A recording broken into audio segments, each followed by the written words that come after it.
accord. So on page 9, the use of a dangerous weapon is out.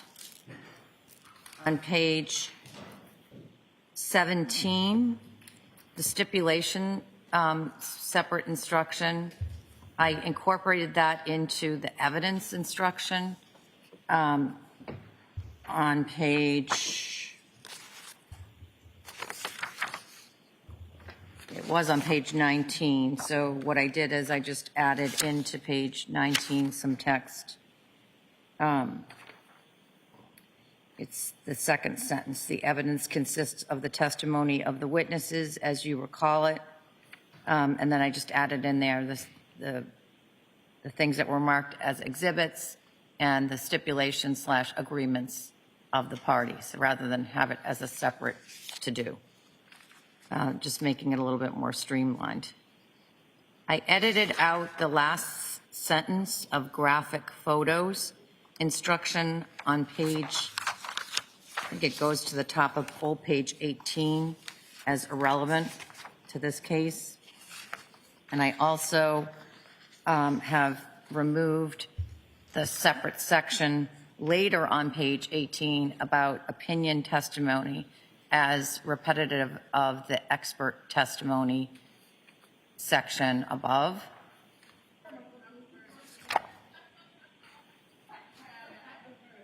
On page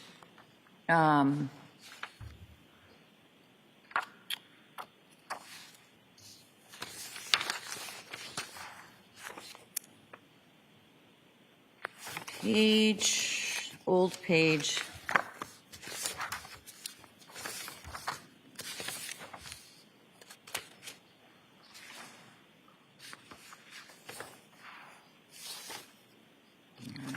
'Can't find it right away.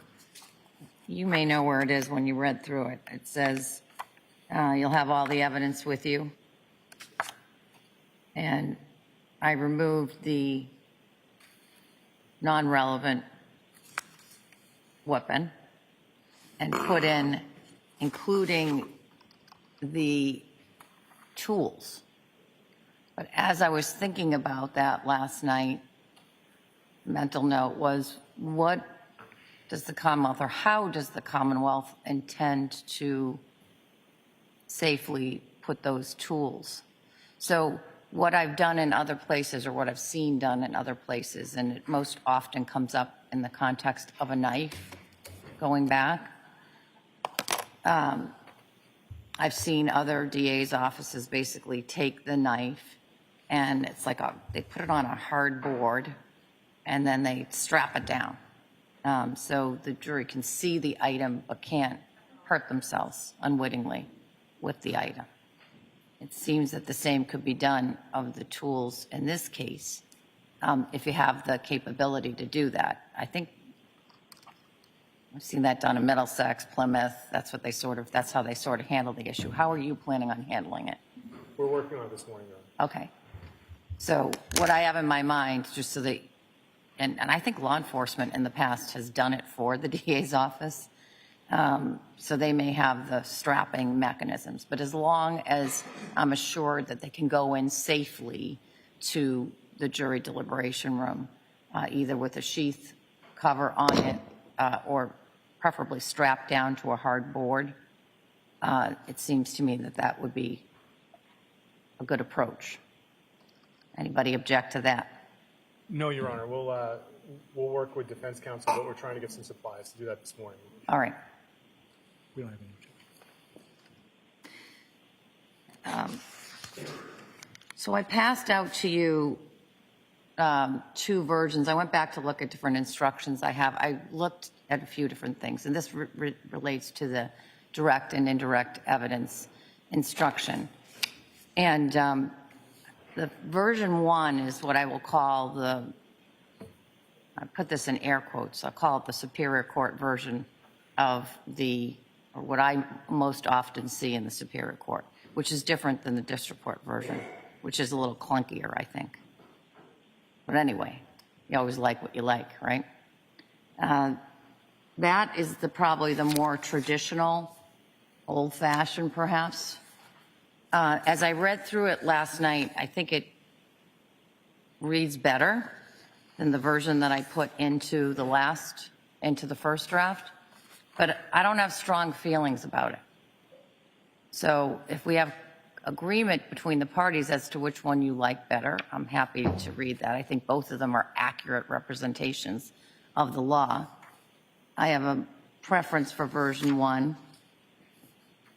Take a look at that and let me know when you've finished looking at them and have an opinion.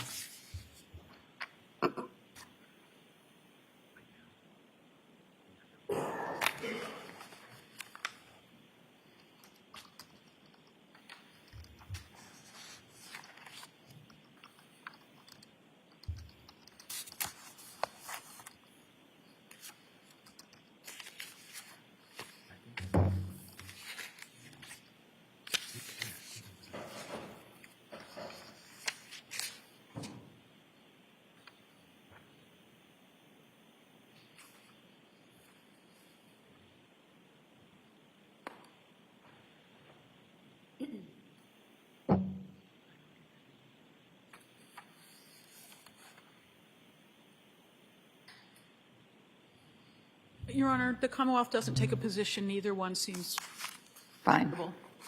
Normally, honestly, I don't spend a lot of time on this in most cases but this case is one that I spent a little more time on it.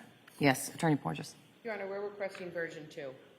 So if no one else has a position, I'd ask the court to read that one. All right, which is my version 1, I guess, right?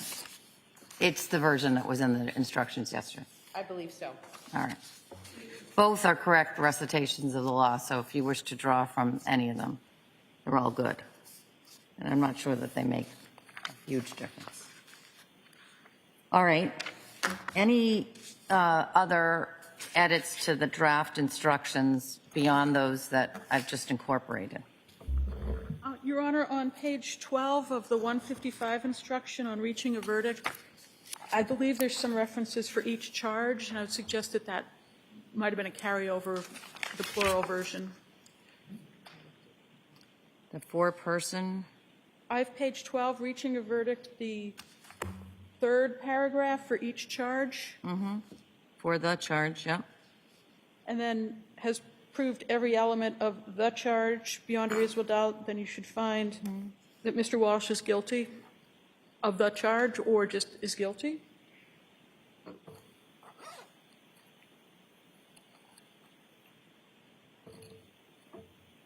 Okay.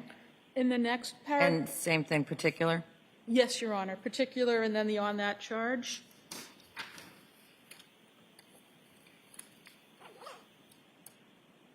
I'll just end it at not guilty. Your Honor, on page 13, role of the jury, second paragraph. Do not be influenced by the nature of the, Charge? yes, Your Honor. I think I already made that change. I just didn't tell you I did.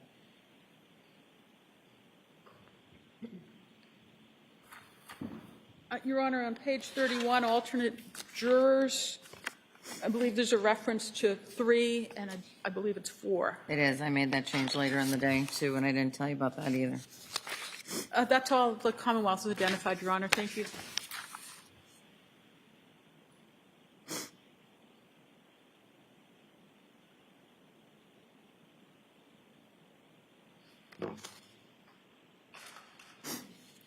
Anything additional from the defense? No, Your Honor, content except for the previous exceptions made.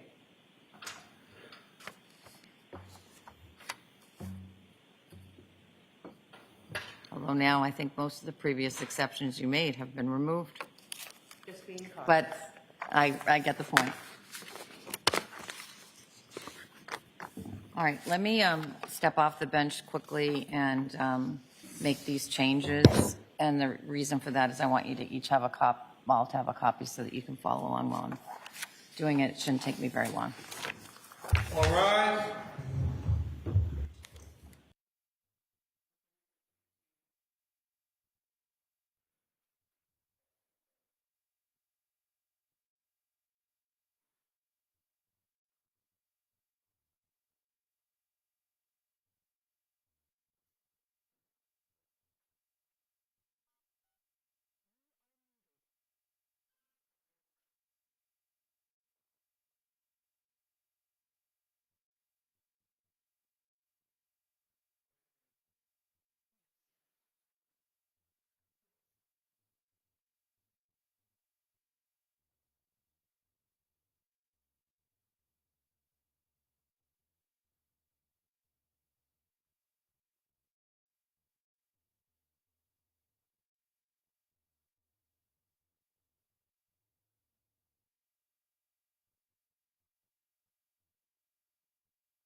You are unmuted. Listen on session, have your cell phones, please.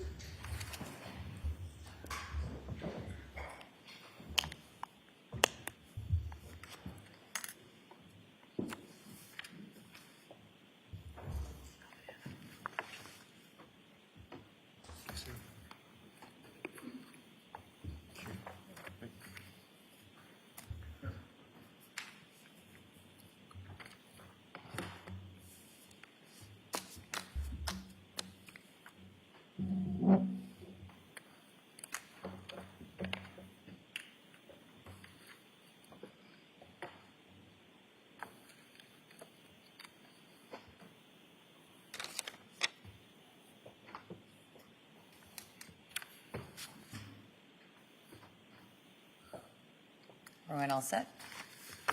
Good.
All rise. Jurors entering.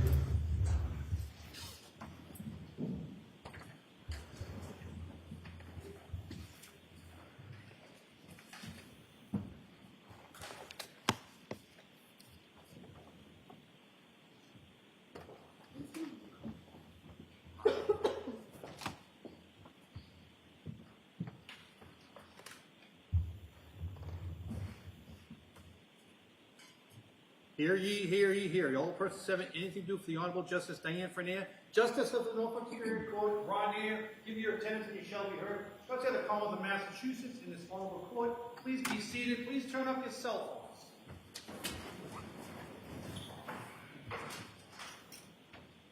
phones. Jurors, and welcome back to Northern House. Jurors, we'll start today as we have every day together with the 4 questions. Jurors, were you able to comply with my order that you not be on any social media or any news media? Yes.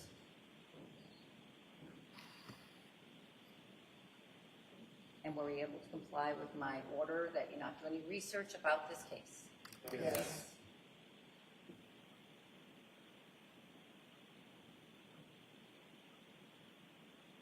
Are we able to comply with my order that you not speak to anyone about this case? Yes.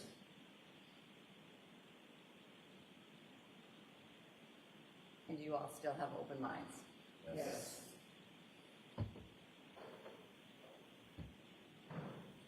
Those 4 answers for the record all answered affirmatively by all 16 jurors in the box. We're ready to begin today's work. So as I promised yesterday, jurors, there's 2 chapters that will come interspersed now as we start today. And those chapters are that I will give you the instructions that are specific to the charge of murder here in this case. Then the parties will do their closing arguments. And then, depending on how you're doing, given the time that's passed since then, we may have a short break, a bathroom break. Then I'll come back and give you the more generalized instructions on the law. Deliberately break it into 2 chunks. It's more consumable for you that way. The jurors, I want to thank you for your service on this jury. To a person, when I've looked over, you've caught me many times looking over at you. You've been paying attention. and that's exactly what I anticipated, but it's refreshing and rewarding for me to see it. So I know that you have paid attention to the evidence in this case, and I appreciate your attention. Your jury service in this case is a very important part of our democratic self-government. You are responsible to uphold the law and our principles of justice. That's what you promised to do at the start of this trial when you took an oath as a juror. You've all devoted a substantial period of time on this case, time away from your personal lives, your work, studies, your families, to sit as jurors in this case and to decide the very important matter, an issue now between the Commonwealth and the defendant, Brian Walshe. You've done so in accordance with the finest traditions and the highest aspirations of our system of justice. Again, I thank you for your service and your sacrifice. You must now consider all of the evidence, decide who and what to believe, and decide whether the prosecution has proved beyond a reasonable doubt that Mr. Walshe is guilty of the crime of murder. The final part of this trial, as I said, will take place in those 3 steps. First, I'll give you on the law that is specific to the charge in this case. Then the attorneys will make their closing arguments, in which they will highlight the evidence that they think is important and will argue in favor of the conclusions that they ask you to make. Defense attorney, Attorney Tipton, will argue first, and the prosecutor, Assistant District Attorney Yaz, will argue last. After the closing arguments, again, I'll give you those generalized instructions that will help guide your evaluation of the evidence and your decision-making and your deliberations as jurors. And then you will work together to reach a unanimous verdict. Please pay careful attention to all of my instructions. All of my instructions are important, and you must follow them, whether you agree with them or you do not. To make sure that I give you the instructions accurately, you can see that I'm generally reading them to you. You will also get written copies of the jury charge, the jury instructions, in the jury room when you deliberate the case. I do my best to make sure that the instructions that I'm giving you while I'm speaking match these written instructions. If there is any difference between what I say aloud and the written instructions, please follow what I say aloud. So let me start with the prosecution's burden of proof, and I'll start with the presumption of innocence. There is a fundamental rule that applies in all criminal cases, including this case. Every person who is accused of a crime is presumed to be innocent of that crime. Mr. Walshe is presumed to be innocent of the charge in this case. That means that you must consider Mr. Walshe to be innocent unless the prosecution has proved beyond a reasonable doubt through evidence presented at the trial that Mr. Walshe committed the crime charged. And I will explain what I mean by reasonable doubt in a minute. Mr. Walshe does not have to do anything to convince you he is innocent. He does not have to explain anything to the jury. Mr. Walshe does not have to testify, call or question witnesses, or provide any evidence at all, because you must presume he is innocent. Instead, it is up to the Commonwealth to prove the charge against Mr. Walshe beyond a reasonable doubt. This burden of proof never shifts to the defendant. After you have considered all of the evidence carefully and fairly, if you have a reasonable doubt about Mr. Walshe's guilt on the charge of murder, then your verdict must be not guilty. You may find Mr. Walshe guilty of the charge of murder only if all 12 deliberating jurors agree that the Commonwealth has proved the charge beyond a reasonable doubt. So, the burden is on the Commonwealth to prove beyond a reasonable doubt that Mr. Walshe is guilty of the charge made against him. What is proof beyond a reasonable doubt? The term is often used in probably pretty well understood, though not easily defined. Proof beyond a reasonable doubt does not mean proof beyond all possible doubt, or everything in the lives of human beings is open to some possible or imaginary doubt. A charge is proof beyond a reasonable doubt if, after you have compared and considered all of the evidence, you have in your minds an abiding conviction to a moral certainty that the charge is true. When we refer to moral certainty, we mean the highest degree of certainty possible in matters relating to human affairs, based solely on the evidence that has been put before you in this case.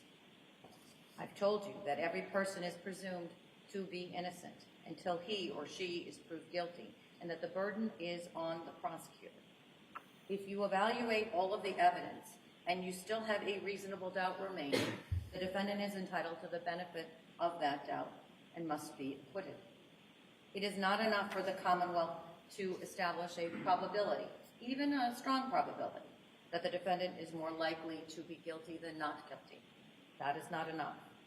Instead, the evidence must convince you of the defendant's guilt to a reasonable and moral certainty, a certainty that convinces your understanding and satisfies your reason and judgment as jurors who are sworn to act conscientiously on the evidence. That's what I mean by proof beyond a reasonable doubt. There's one indictment or charge in this case. You must decide whether Mr. Walshe is guilty of that charge. For the charge of murder, there are certain things, we call them elements, that the Commonwealth must prove beyond a reasonable doubt to show Mr. Walshe is guilty. I will explain these legal rules to you now. There are two different degrees of murder. Murder in the first degree and murder in the second degree. If you find the defendant guilty of murder, you shall decide the degree of murder.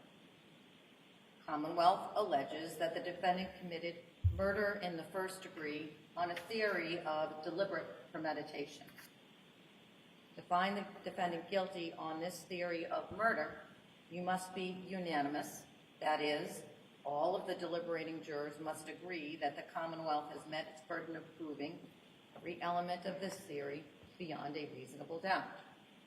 If you are unable to agree unanimously that the Commonwealth has met its burden to prove beyond a reasonable doubt this theory of first-degree murder, you shall consider whether the Commonwealth has proved the defendant guilty beyond a reasonable doubt of murder in the second degree.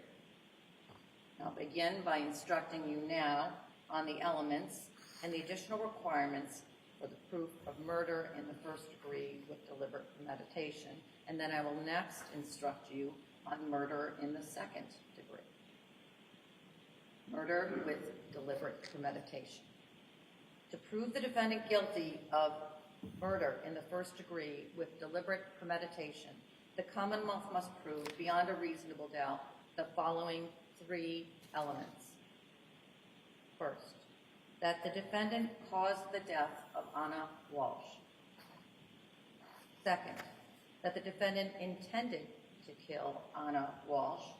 That is, the defendant consciously and purposefully caused Anna Walshe's death. And third, the defendant committed the killing with deliberate premeditation. That is, he decided to kill after a period of reflection. I will now discuss each of those requirements in more detail.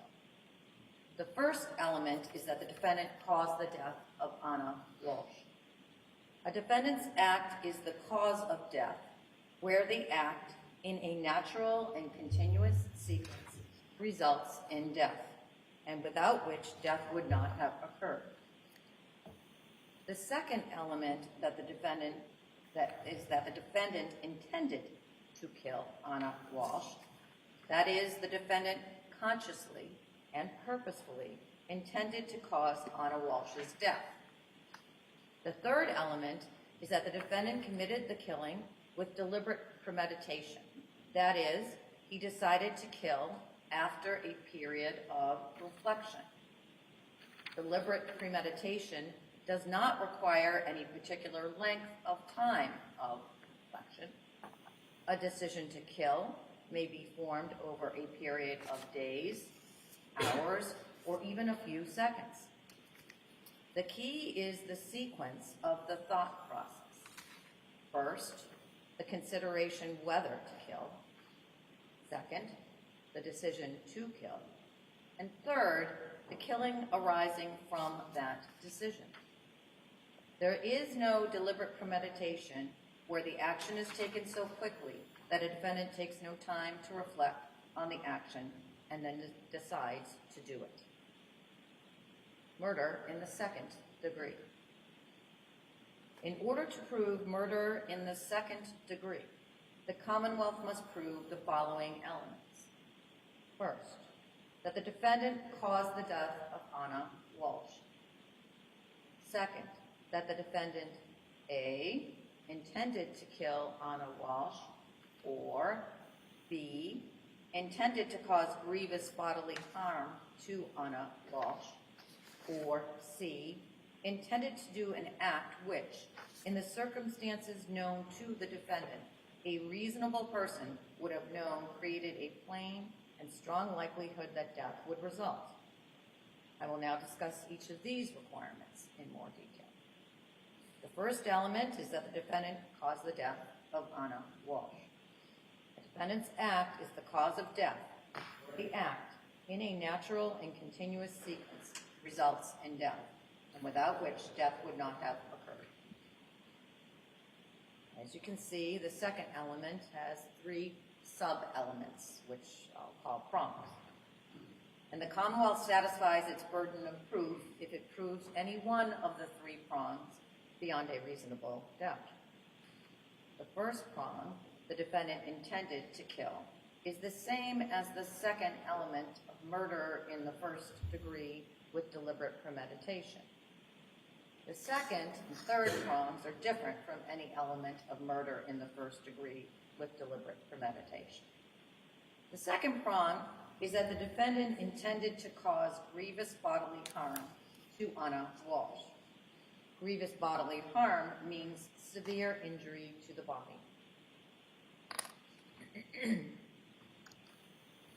The third prong is that the defendant intended to do an act which, in the circumstances known to the defendant, a reasonable person would have known created a plain and strong likelihood that death would result. Let me help you understand how to analyze this third prong. You must first determine whether the defendant intended to perform the act that caused the victim's death. If you find that he intended to perform the act, you must then determine what the defendant himself actually knew about the relevant circumstances at the time he acted. Then you must determine whether, under the circumstances known to the defendant, a reasonable person would have known that the act intended by the defendant created a plain and strong likelihood that death would result. Let me give you some supplemental instructions relevant to the charge of murder. The definition of death. Death occurs when the heart has stopped long enough to result in complete and permanent loss of brain function. This complete and permanent loss of brain function occurs when, in the opinion of a licensed physician based on ordinary and acceptable standards of medical practice, there's been a total and irreversible cessation of spontaneous brain functions, and further attempts at resuscitation or continued supportive maintenance would not be successful in restoring such function. Next, the jury's obligation on guilt or innocence. You've been instructed on two theories of homicide in this case, murder in the first degree and murder in the second degree. If the evidence convinces you beyond a reasonable doubt that the defendant is guilty of a criminal offense, you have a duty to find the defendant guilty of the most serious offense that the Commonwealth has proved beyond a reasonable doubt. If the evidence does not prove beyond a reasonable doubt that the defendant is guilty of any offense charged, you must find him not guilty.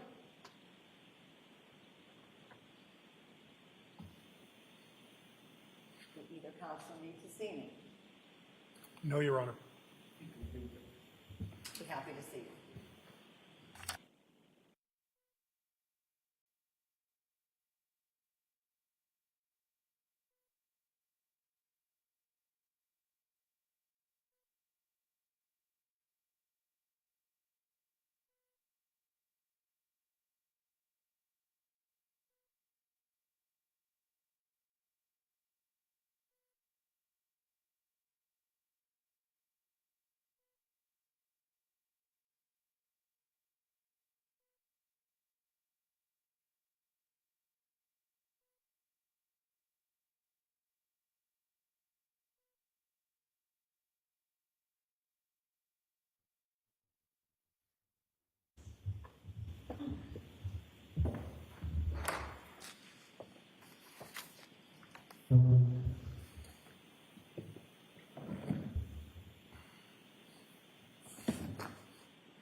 I know you haven't been sitting there that long, but you're going to go for a stretch now.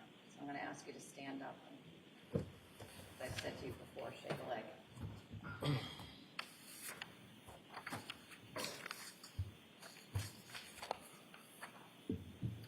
And when you're ready, please be seated.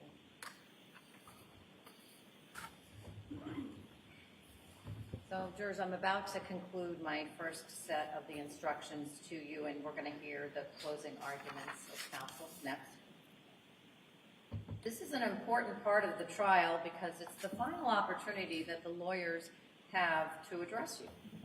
It's an opportunity for the lawyers to summarize the evidence, to call your attention to certain parts of the evidence that they regard as important, and based on the evidence, to try to persuade you to reach a certain result. However, what you're about to hear is not evidence. Lawyers aren't witnesses.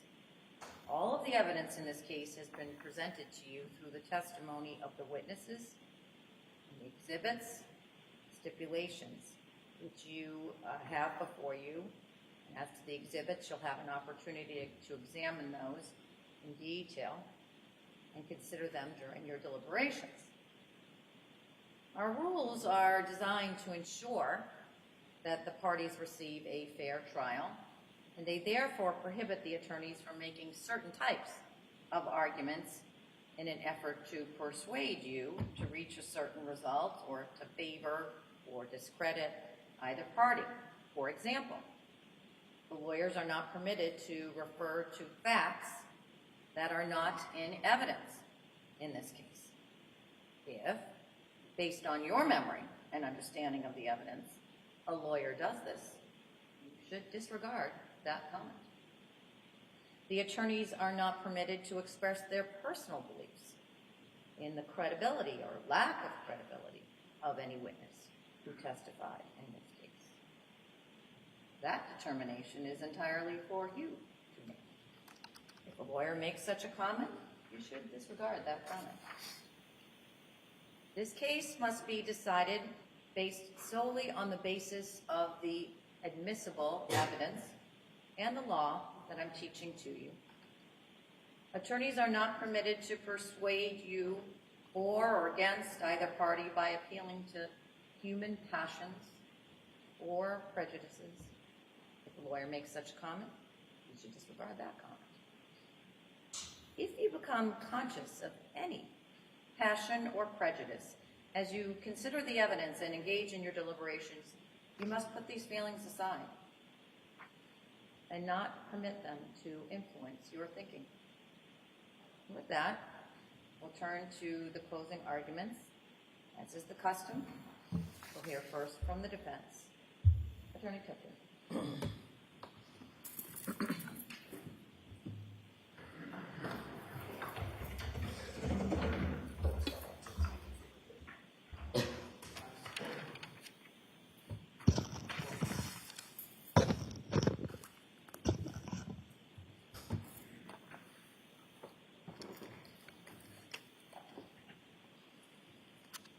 it happen. To a loving father and a loving husband. We're making line or please before you. Search for the unspeakable on the internet. Exposed body of the woman that you adore. Government suggests it was an affair. There's no proof of that. There's no proof that Brian Walshe knew anything about an affair between the woman he loved and William Tesler. Money? Second reason that the government suggests. Family money? Money that the family had worked together for years and continued to talk about in text messages and the sales of property, trying to protect the assets for the benefit of the whole family and the future of their 3 children. A motive? There's no evidence of that. Refusal to consider prison for a terrible mistake he made. The case that began in 2018. There's no proof of that. That he was afraid to go to prison. Who wants to go to prison? But prison was always on the table. And it was just something that he had to face up to, and something that he did. So, what would cause a loving husband and a loving father to do the things that you heard about in this case? Could it be something that was sudden, something that was unexpected, something that was unbelievable? Something that only a medical examiner would understand, have knowledge of, but not a man like Brian Walshe. Something that is terrifying, something that defies logic when it happens. How do we know that Mr. Walshe was a loving father and a loving husband? We know from much of the testimony of Jim Mutlow. We know from simple testimony from Julie Basler from kindergarten. When asked questions about her experience with Mr. Walshe and the children, that he would show up and he'd be interested and he'd be friendly, and he was always interested in the progress of his children. And how do we know he was a good father? Because Anna Walshe trusted him with their 3 children, 24 hours a day, 7 days a week, for all those times she was up in Washington, D.C.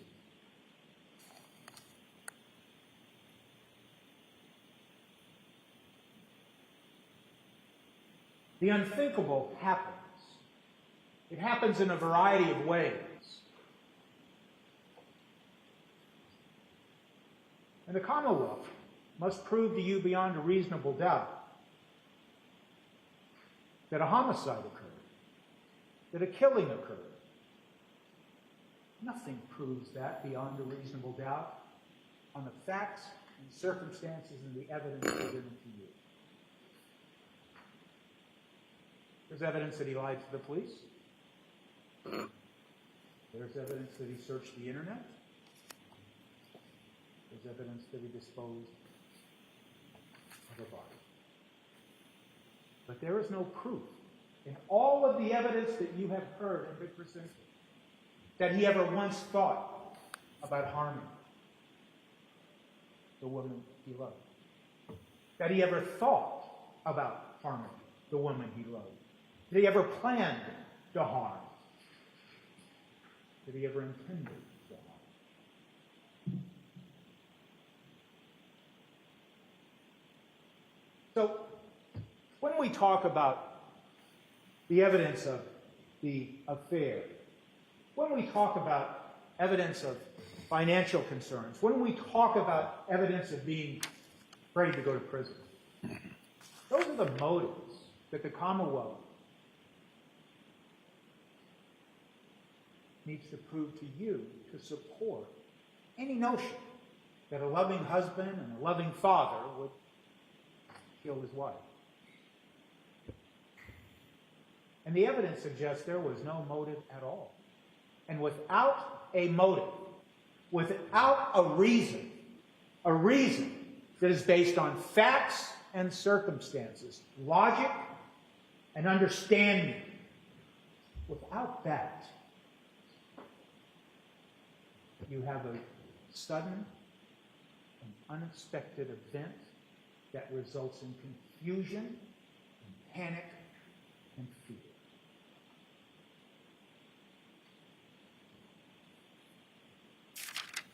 All of those things that are so troubling and horrific that you've heard evidence about, they may be argued that they show consciousness of guilt. But people do things, terrible things sometimes, not out of guilt, but out of fear, out of disbelief, out of confusion. Certainly, a loving father and a loving husband would feel guilty about what he did do. Not just about lying to the police, but what he did do in the context of what he did to the woman he loved. In a moment, in hours, and in days of confusion and disbelief and horror.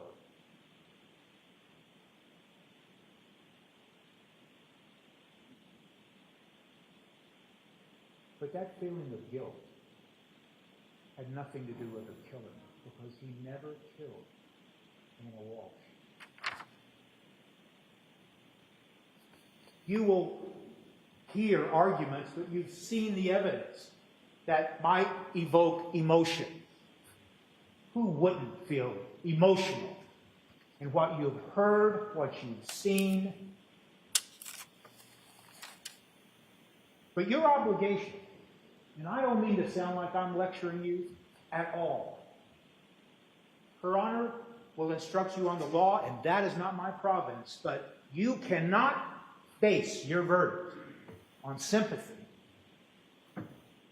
for Anna Walshe. You can't base your verdict on anger to what Mr. Walshe did.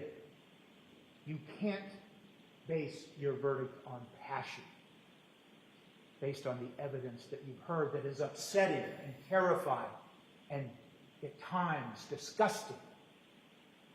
But that's not what you can do as jurors in this case.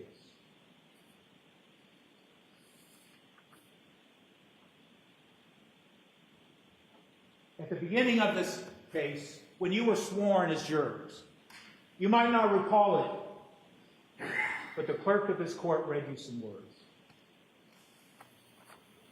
To this indictment, the defendant pleads not guilty.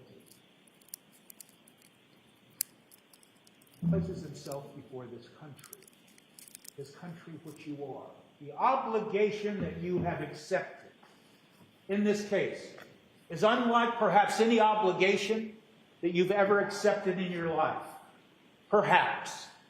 That's for you to judge.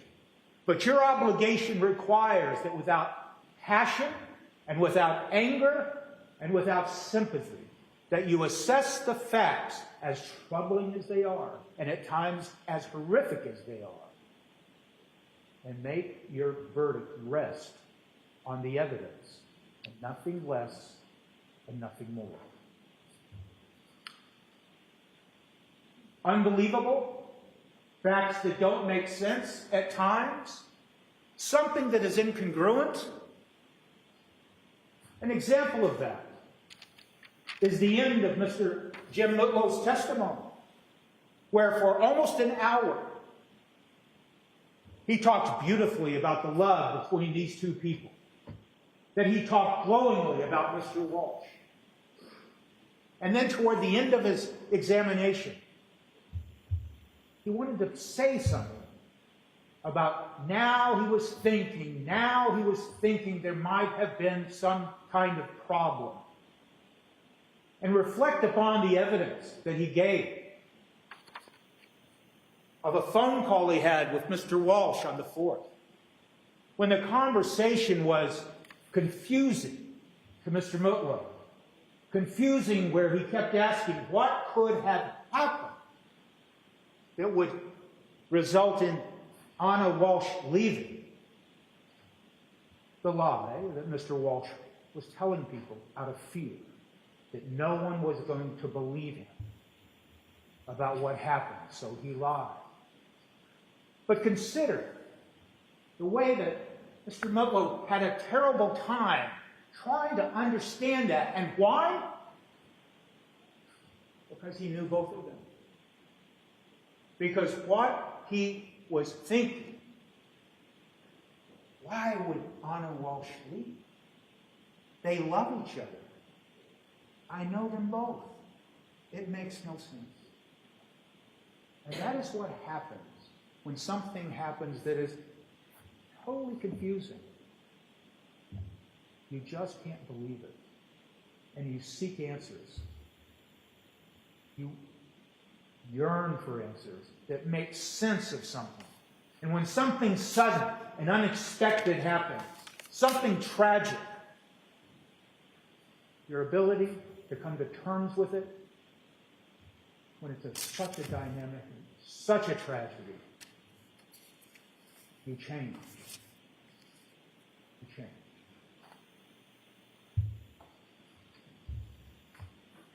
The evidence of the searches.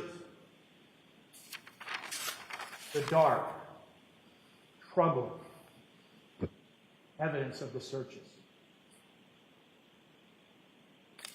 They began at 4:52 a.m.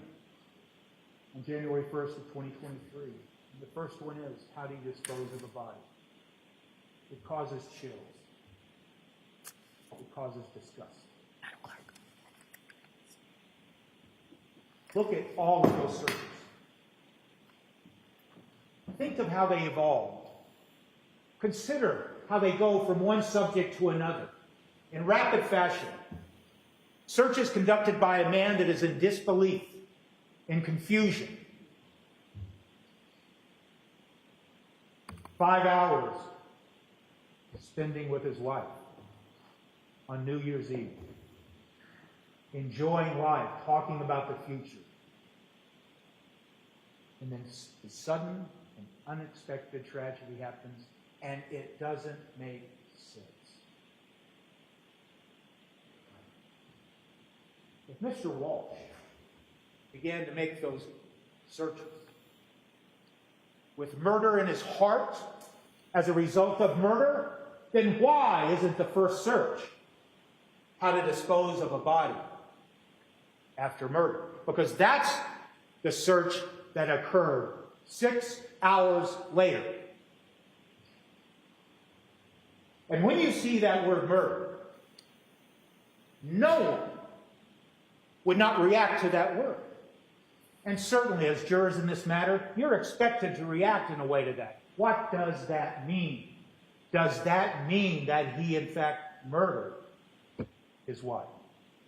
But think about it in context. In this case, on these facts, context matters. And so the first time the word murder is used in these horrific searches is 6 hours after they began. And I tried to ask Trooper Garino, one of the forensic specialists, as he called himself, associated with the Mass State Police. I tried to ask him, well, it's only logical, isn't it,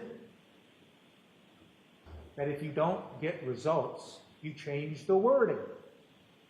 We all know that from our own common experience.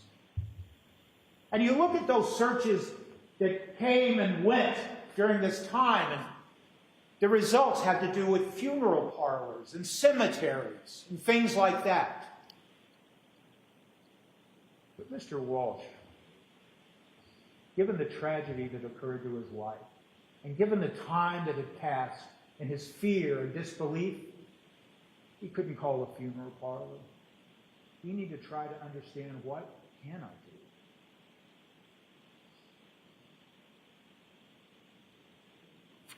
Then the searches become darker. They become more upsetting. Now the thought is dismemberment. And there's searches like that. You've heard about them. You'll read about them.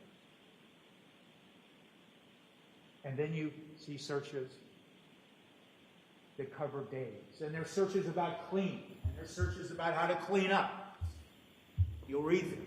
And even though they don't talk about murder, they are equally upsetting, because you're thinking, as jurors in this case, he's thinking about cleaning up the basement. He's thinking about how you clean a concrete floor. Context. 1,034 pages of digital data, 3,667 records taken from his MacBook. Not one record, not one page refers to any plan. Not one record, not one page refers to any intent to kill. Nothing. So keep it in context when you review that exhibit and those searches, and ask yourself, why is a man searching now if he had intended to kill his wife? Why is the man searching now if he had planned to kill his wife? And that is the government's theory. He planned. He deliberately premeditated the plan to kill his wife. Where is the evidence of premeditation? In thousands of pages of records. I suggest to you respectfully, you are the jurors. What is the evidence of premeditation?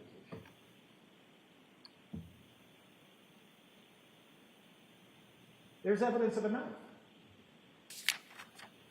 There's evidence of a knife that is seen in a kitchen cabinet. Could I please have exhibit 201?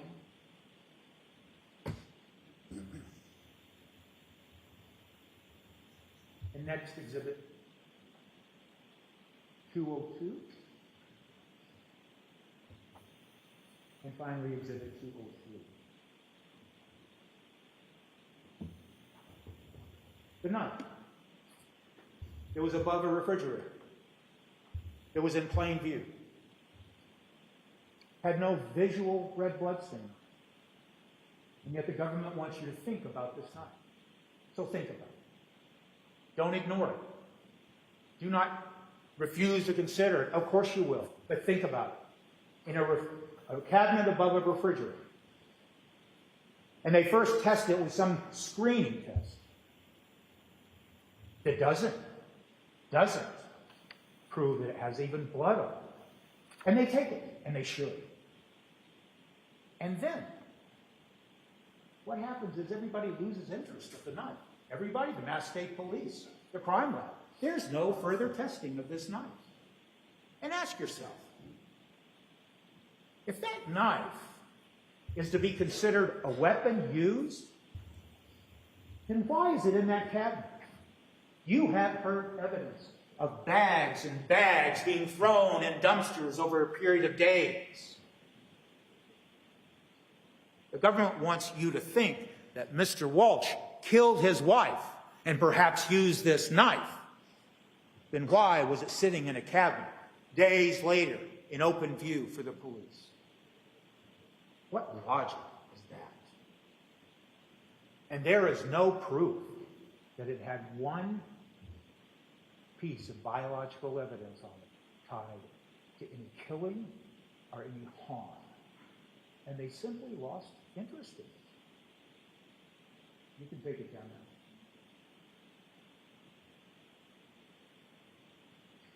digital data. Talked about that briefly, but there is nothing in that data. All of that data. And we're talking about text messages. We're talking about backbook searches. We're talking about the life that's embodied in computers that this day and age we know apparently keep track of everything we do and to some extent everything we think about. Because that's how the government is using that data. They ask you to look at certain things and indicate and try to argue that, oh, this is what he was thinking. So look at it and judge for yourself. What's in this data that demonstrates premeditation, our intent to kill, our intent to harm? You have heard and seen much physical evidence.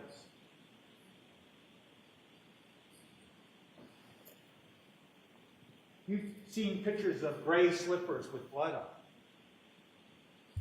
You've seen pictures of all kinds of physical evidence.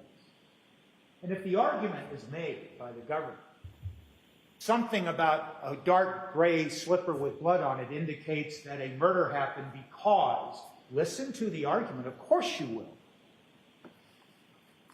But a theory, an opinion, does not make it true. And to suggest something like, the evidence shows that Mr. Walshe went and bought a Tyvek suit, and maybe there's just not enough blood on the Tyvek suit to satisfy the Commonwealth, and so they suggest that some killing happened, and that's why there's so much blood on that slipper and those slippers and all that other evidence. But ask yourself, what do I know about that evidence now from what we heard? Every piece of evidence was put into a bag, but then was put into a compactor eventually, and was pressed together and then found. And you will see all of this evidence of when they pulled it out of dumpsters and unloaded the bags, and they first put it on damp ground without any paper below it, without any tarp below it. And you heard from no less than 3 witnesses. Mr. Gould from the Mass State Police Crime Lab, Mr. Sheehan from the Mass State Police Crime Lab, and Ms. Celine from the DNA unit. They all consistently said cross-contamination or transfer. They used different terms, but they all agreed.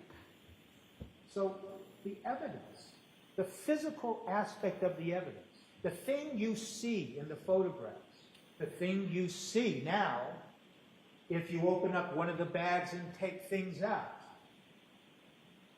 is not representative, or may not be representative, of how it looked before.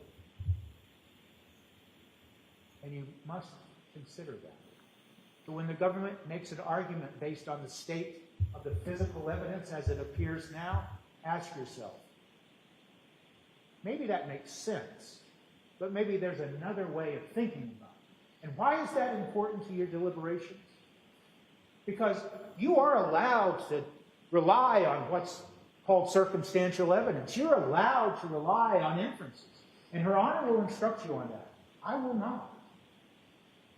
But whatever reason and basis you have for making your choice and determining your decision must be reasonable. And if you, as jurors, talking amongst yourselves, find that some of your fellow jurors say, well, I think maybe it means this, and I believe this, and your other jurors, fellow jurors, say, I think this, and I believe this, you'll all consider it. But if you don't agree, then you have to ask yourself, is that inference reasonable? Is that circumstantial evidence built upon inference? Is that reasonable? And can I use that? And should I use that to try to reach a verdict under a standard of reasonable doubt or moral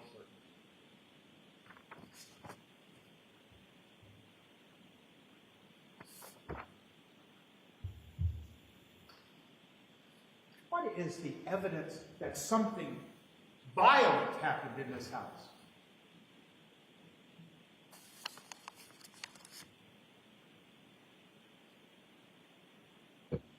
I went through every room as best I could with Mr. Sheehan.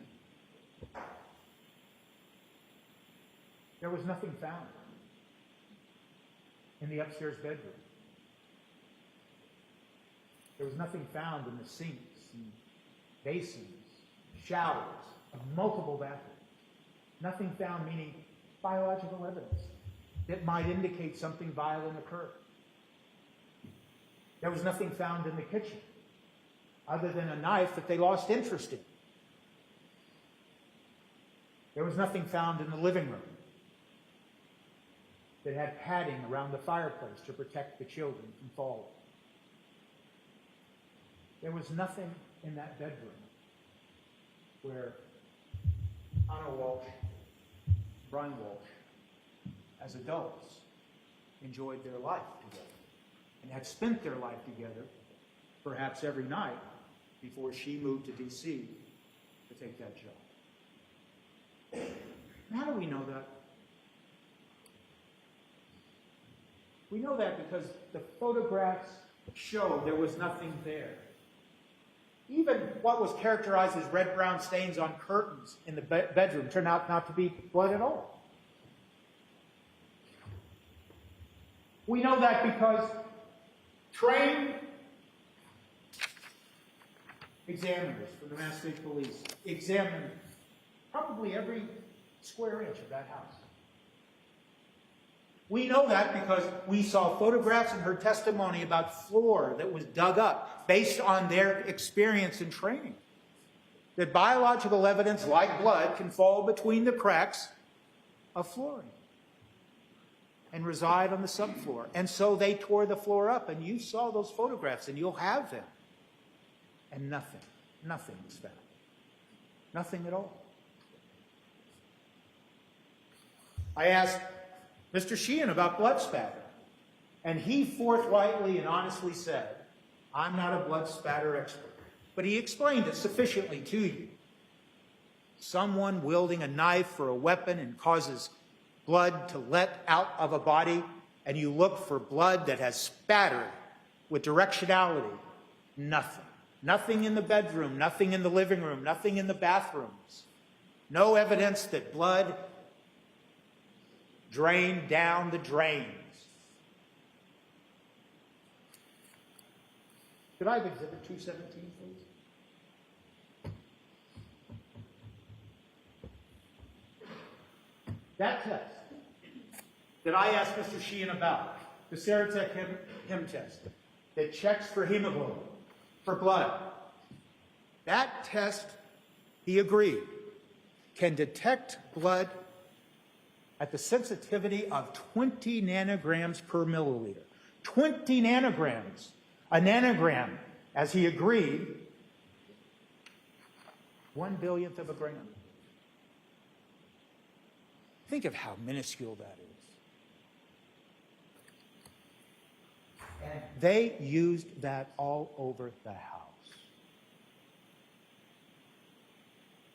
And so the government elicited questions and answers from many of their state police, the 10 or 20. They didn't call everybody. That's up to them. But apparently there was no need to, because 10 people or more, as Mr. Sheehan had described to you, he was estimating. He was trying to be as honest as he could and credible, and he was.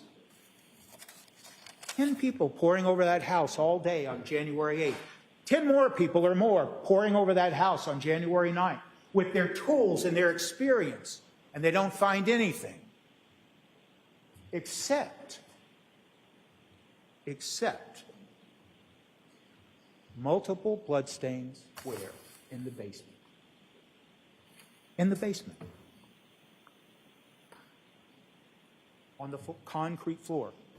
Ask yourself, when you heard testimony that Mr. Walshe attempted to clean, and so therefore they couldn't find evidence in the other parts of the house because he cleaned it, Well, ask yourself, wait a minute. Is that logical to suggest that he cleaned the bedroom up so well nobody could find a thing? He cleaned the living room up where the rug may have been, and they couldn't find anything. Well, then you see those searches where he searches specifically for how to clean concrete. So you might infer, and it might be a reasonable inference, that he attempted to clean that concrete floor. And yet, what was found on the concrete floor? Multiple red-brown stains that turned out to be blood, and in some instances, we can all agree, based on the testimony of Ms. Salim, the profile of those blood drops matched the profile of Anna Walsh. So to suggest that Mr. Walsh did everything he could to clean the basement concrete floor with hydrogen peroxide and mops and cleaning fluids, only to have blood found on the floor, defies a reasonable inference that he was able to clean any part of that house sufficiently to avoid detection. And why is that important? Because nothing violent happened in that house, and that's why there is no biological or blood evidence anywhere in that house.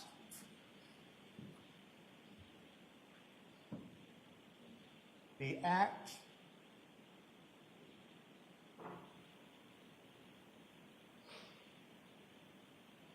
of trying to hide the body of his wife and the blood evidence that is seen on that carpet.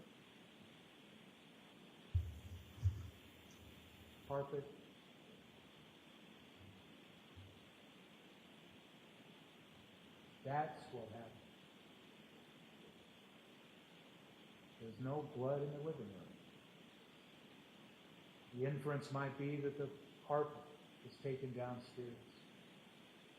Because you can look at those pictures. You can look at the physical pieces of carpet, and you should. If there is no evidence of any killing that happened, and there's no evidence that anything was done before Mrs. Walsh died, and there's no evidence of premeditation or anything, there is evidence of lying and disposing of the body.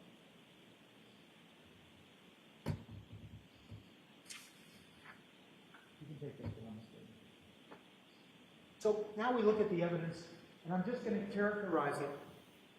Some of the evidence that the Commonwealth has presented to you, and there is no question that their obligation is to present to you evidence.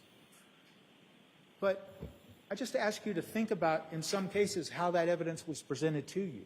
And I'm going to use a phrase that may or may not be entirely accurate, but it's cherry picking. It's looking at thousands of points of data and asking you to think about it, but not telling you why you should think about it. And what am I talking about specifically?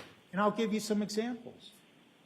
We already talked about the hole in the ceiling, but let's talk about it a minute. They kept talking to you about that hole in the bedroom ceiling as if it was of some significance. And yet you recall the testimony of Mr. Sheehan. I didn't see anything significant about it. It looked like somebody might have fallen through the ceiling.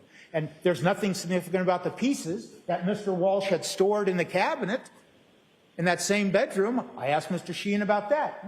I didn't see anything significant about that. Yet you kept being given that evidence. And then as the evidence developed, for some reason, there's Mr. Murphy. And it came out in evidence that Mr. Murphy had in fact contacted Mr. Walsh because there was a promotion going on. It wasn't that Mr. Walsh said, hey, come and fix this hole, this suspicious hole. No, he was contacted. And he didn't respond right away, but then he did. And for some reason, they keep insisting that that hole is of some significance. But they don't tell you why. They just give it to you. They do the same thing with the searches. Remember when Trooper Keefe was sitting right here, and he's asked to look through those thousands of, 250 pages of the search history from the iPhone Mini 13, the phone that belonged to Mr. Walsh, and he's asked to look at it and says, do you see searches there to go to the MGM? Yes, I do. Nothing else. No explanation why that is significant, why it's important to try to determine if a man committed premeditated murder. You're just throwing that pieces of evidence. Why? Why were you given... Why was Trooper Keefe asked to tell you about a song, a partial song title? And when you go over that evidence, look through there if you choose to, and I will encourage you to do that. And you see song after song and movie title after movie title. Why is it that the government throws that at you and says, think about this? For what reason? And then they present to you through Trooper Garino something about a porn movie. I'll just take this opportunity right now to apologize to each and every one of you for some of the questions I asked. But it just didn't make sense that you would take that type of evidence and suggest that it has anything to do with determining whether someone committed deliberate, premeditated murder because there's a word in the title of a movie. And that's what I'm talking about, the quality of some of the evidence here, thrown at you as if it means something, that it's significant, and yet here you are being asked to determine if someone, Mr. Walsh, committed premeditated murder with a specific intent to kill the woman he loved.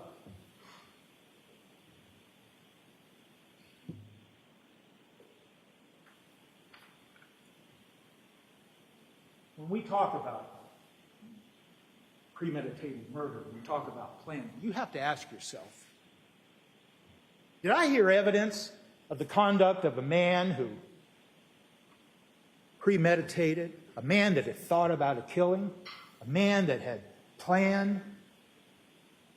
I mean, think about what you heard. And we're not going to repeat all those things I've already said, but I want you to focus on one other piece of evidence. I asked Detective Schmidt, when you went down to the basement on January 4th, you saw some bags down in the basement. Yes, I did. What did you think was in those bags? I thought they were pieces of rug. My goodness.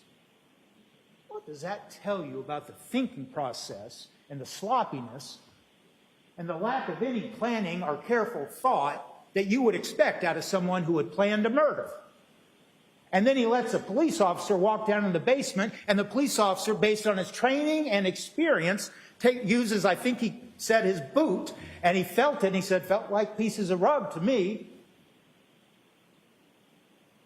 Rug that is in evidence. It has blood. Think about all of that when you're thinking about it. Did this man, Mr. Walsh, did he plan anything? No. Did he intend to kill anybody? No. Did he kill Anna Walsh?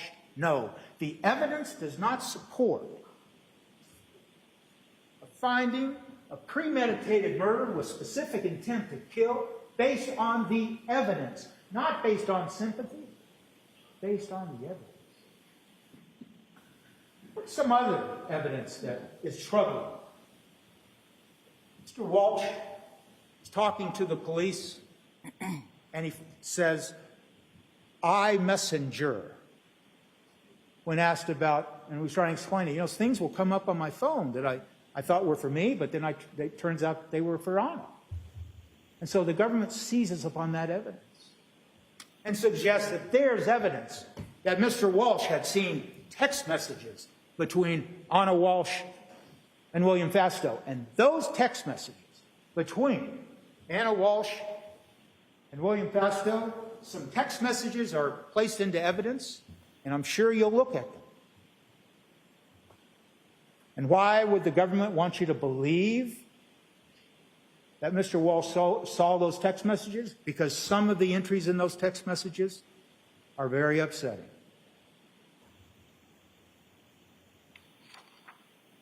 They may very well enrage a husband to read about what was going on in those text messages. So you'll look at them. But ask yourself, as you look at them, and perhaps as you think, I could see that might upset, that might put somebody in a rage. Problem is, there is absolutely no evidence that Mr. Walsh ever saw any text message, because he was trying to say, I messenger, and now you know from the testimony of Trooper Keith, there's no such thing as I messenger. We're talking about Facebook Messenger. But the important thing is, there is no evidence in all of the digital data that you have before you, in all the digital data that they examined, that Mr. Walsh ever saw anything going on between his wife and William Fastow. And when you look at those text messages, and you might have some question about it, and if the government stands up and says, well, he saw those because he told them that he was seeing iMessenger, which doesn't exist, then ask yourself, why is it then that on New Year's Eve, Anna Walsh is taking all these photographs? It's festive. It's a lovely situation. And she says, in the presence of Brian Walsh, as she and Jim Mutlow were taking photographs, hey, why don't we send a photograph to Will Fastow?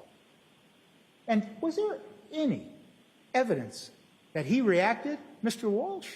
No.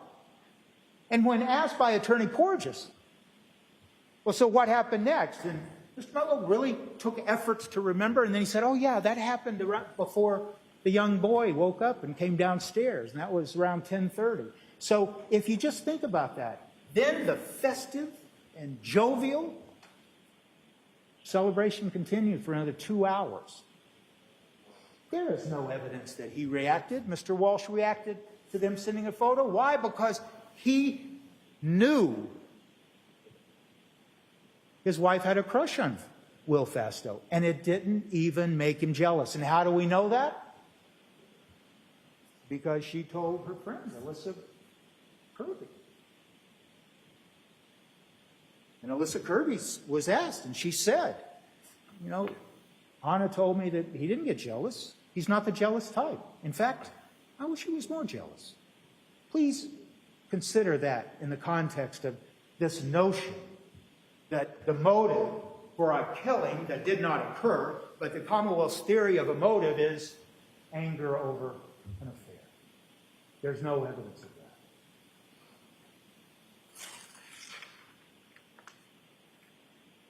Dr. Atkinson told you. Dr. Atkinson described to you the phenomenon of sudden unexpected death. It happens.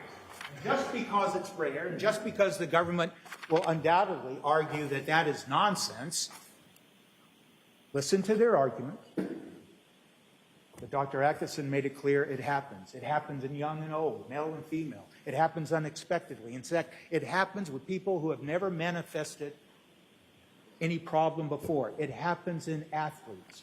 And how do we know that it's not absurd, even though it might be rare? How do we know it is an important aspect of what happens to people? Because the laws of this state mandate that the office, the chief medical examiner, get information from doctors, police officers, nurses, when there is a sudden death, when someone is otherwise healthy. They're mandated to investigate that. So there is a statute that Dr. Atkinson told you a little bit about on cross-examination. So ask yourself, Is it as unlikely? Is it bizarre? Because Anna Walshe worked out. Yes, she had been sick before. She had been with Alyssa Kirby in the days leading up to this, and Alyssa Kirby wound up having the flu. But that's not what really is at issue here. Sudden and unexpected death may occur because someone is ill. All we know is that it happens. And the fact that someone doesn't believe it could happen doesn't mean that it doesn't. Importantly, though, think about the shock of it happening. Think about the effect it would have on anyone. A lay person that has no idea it could happen. You're down celebrating with your wife and your friend, and then the tragedy happens. And you panic because you can't believe it. You don't understand it. And you don't think anybody's going to believe you.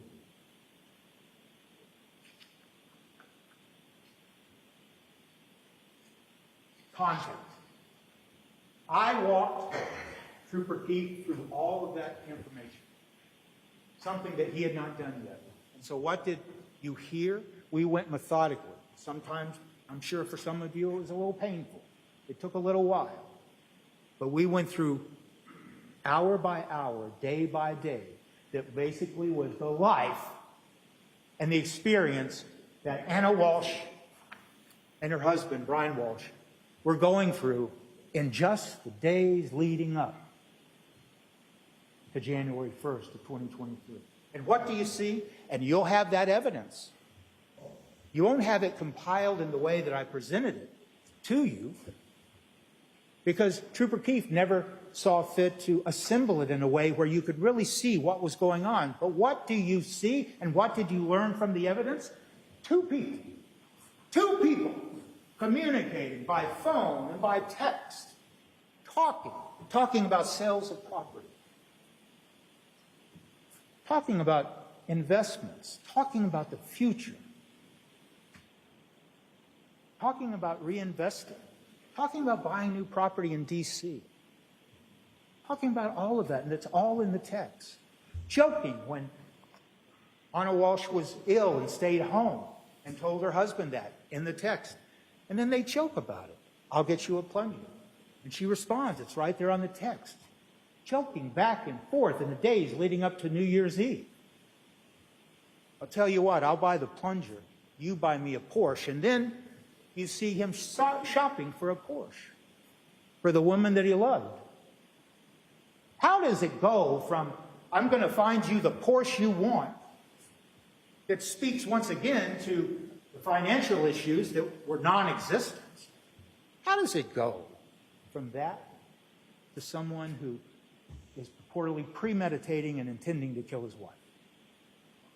And those texts lead right up until she arrives by plane in Cohasset to celebrate. So, context. Once again, divorce? About 11 minutes of talking about divorce and searching about divorce in 7 days of phone calls. And how did that divorce search come up? It came up in the context of protecting the family assets because they just sold the house in Revere that Jim Mutlow told you about. And they're trying to protect it. And the thought is to roll it over in a 1053C. And Mr. Mutlow explained that to you. Planning for the future. That is the relationship between Brian Walshe and Anna Walshe in the days leading up to January 1st. So now we have come to just the evidence that, once again, just explains their relationship. Not supposition. Not trying to make up what they said to each other. You have that in their text. You have that. Then we get to New Year's Eve. We get to a festive event, jovial, laughter, love, described in various terms, various ways, not for 30 minutes, not for 1 hour, but for 5 or 6 hours. Laughter, talking about the future. Jim Mutlow described it for you. Brian Walshe cooking, standing across from the island, feeding both of them, talking, laughing. You see in the testimony that, yes, there was an affair. He didn't know it. He loved his wife. He treated his wife like the wife he loved, the mother of his children, until the sudden, unexpected event happened. Imagine you are so in love. You support your wife to get a job in D.C. You're going to take care of the kids because, one, you love your children, but you want to take care of them. You want to share property and protect the assets, so everything goes into her name to protect it, because he has this federal case. So let's protect our financials for the future. And then you hear the testimony of Alyssa Kirby. Yes, she was upset. There's no doubt Anna Walshe was upset. What exactly she was upset about? Maybe things weren't going really well in the affair she was having. Or maybe she was, in fact, stressed out. Who wouldn't be? They were living apart. She wasn't seeing her children. Now, maybe, it's up to her. Anna Walshe was a wonderful person and a wonderful mother. And that's why he loved her so much. But she had another life, and she went to Dublin, and that's another piece of evidence. They want to suggest to you he knows something about Dublin. Where is the evidence of that? None. And you hear Alyssa Kirby choked up with tears, sobbing on the stand, but nonetheless recalling a conversation she had on 12/29, 3 days before January 1st. What does Anna tell her? Well, I don't know if I love him as much as I used to. Those are her words. I'm paraphrasing, but that was the gist of it. But I want him to take responsibility. Why? Not so she could kick him out, not so she could leave him, so they could reunite as a family. That was what Anna Walshe was talking about. That's what she was thinking, even though she was stressed, even though she was upset. And things like that happen in families, but families make it through. And that's what she was expressing. That's what she was expressing to her best friend, Alyssa Kirby. Could I have exhibit 169, please? We are now at the end of the New Year's Eve party, and they sign the champagne bottle. And we were talking about the feelings and the emotions and the state of mind of Anna Walshe and Brian Walshe, and looking towards the future. And this is on January 1st. This is on the day that the tragedy happened. Can you find it? I'm sorry, 169? Oh, I apologize. My fault. I'm sorry. Exhibit 257.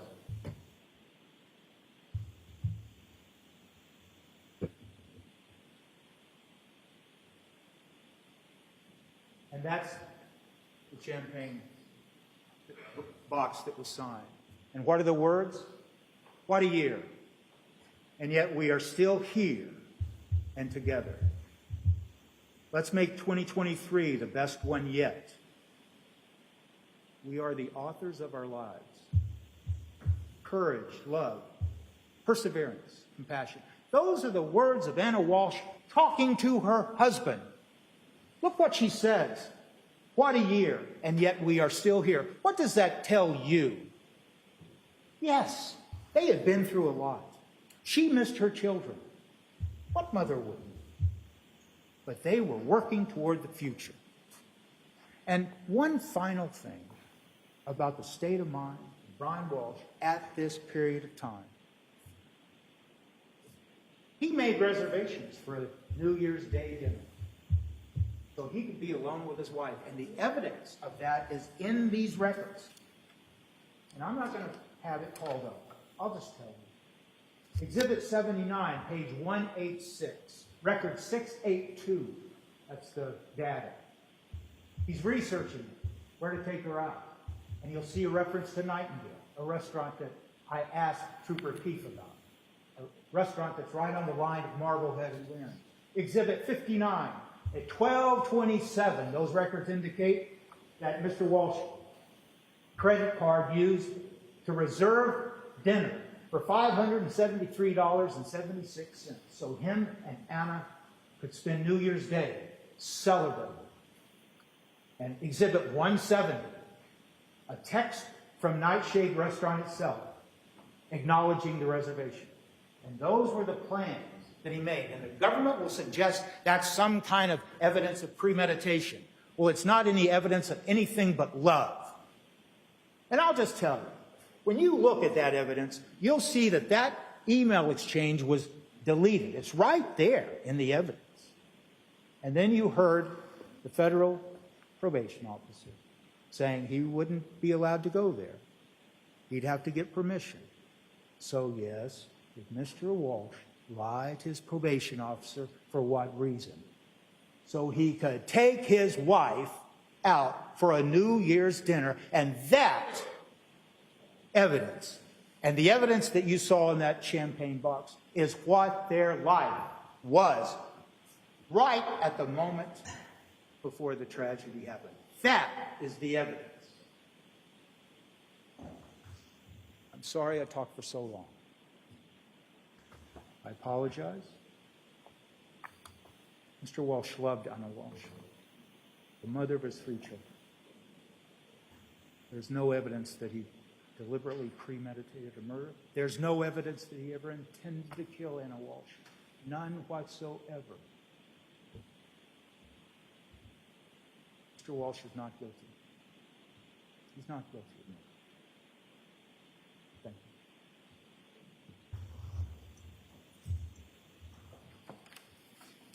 Thank you.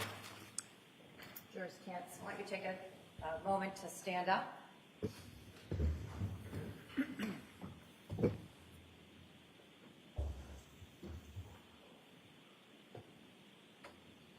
Everyone good.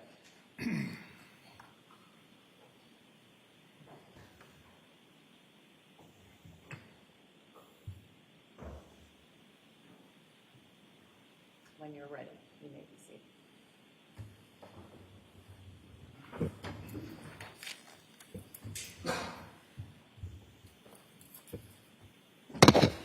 Now we'll hear the closing argument of the Commonwealth. ADA yes.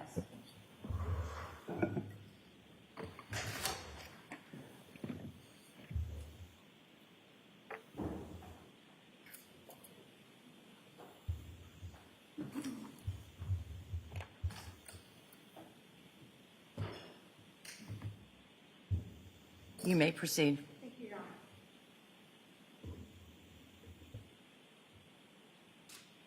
Anna Walsh is dead.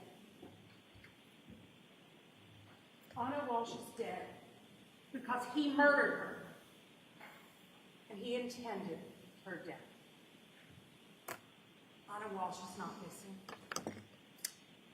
She never walked out of her class at home on January 1st of 2023 between 6 and 7 a.m. to take an Uber to Logan Airport. She wasn't going to D.C. for a work emergency. There was no emergency. She didn't say goodbye to her son. That's just a story that the defendant told people. But since January 1st, Anna Walsh has not been seen by her friends or co-workers or by the people who love her. Anna didn't take an Uber. She didn't take a Lyft. She hasn't used her phone. Her phones had no contact with the Verizon network since January 2nd, 2023, when it was in the vicinity of 516 Chief Justice Cushing Highway. She hasn't used her bank accounts, her passports, her credit cards, her email. She didn't vanish. The defendant was the only adult at 516 Chief Justice Cushing Highway after Jim Lulu left around 1:30 a.m. on New Year's Day. After he left, Anna was home alone with the defendant and their 3 sons, ages 2, 4, and 6. This defendant caused Anna's death, and the evidence does show you that. The evidence shows you that Anna didn't die of natural causes, but that Anna died a violent death in her Cohasset home on January 1st. You have the photos of those pieces of rug recovered from the dumpster at the defendant's mother's complex. The rug that had been in the living room. You have the photo of Anna in the living room on top of the rug. The photo shows that there are wood floors in that room. There's blood on that rug. The rug was recovered from the compactor outside of the defendant's mother's apartment and taken to the office of the chief medical examiner for examination. And Dr. Atkinson found a blood clot and a piece of Anna's Gucci necklace embedded in one of the cut-up pieces of rug. So look at the piece of metal stamped Gucci. It didn't break on its own. The rest of the necklace is missing. This is the necklace that Will Faxtown said that Anna often wore. Look at the slippers from the dumpster. The 2 pairs of adult slippers. The dark gray slippers have hair and blood clumped to the bottom. And the DNA testing tells you that the slippers had the DNA of Anna Walshe and the DNA of the defendant. Then there's the bathrobe. And there are 2 bloody white towels. A towel was tested and had Anna's DNA. Why did the defendant throw those items out? Because they had Anna's blood on them. And the evidence shows you this because the defendant was researching cleaning. How to clean blood from wood floors. Does dishwasher clean blood? Is it possible to clean DNA off knife? The defendant still had a cut on his thumb on January 9th, 2023.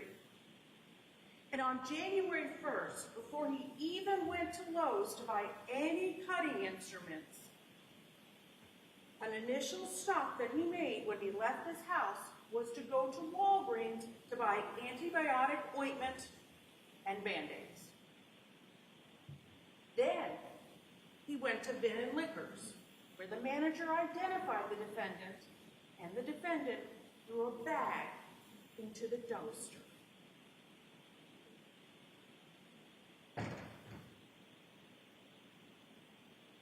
Store is closed. The parking lot is empty. He's not yet gone to Lowe's. On January 2nd of 2023, the defendant went to Home Goods because he had to buy a new rug for that living room to cover the hardwood floor.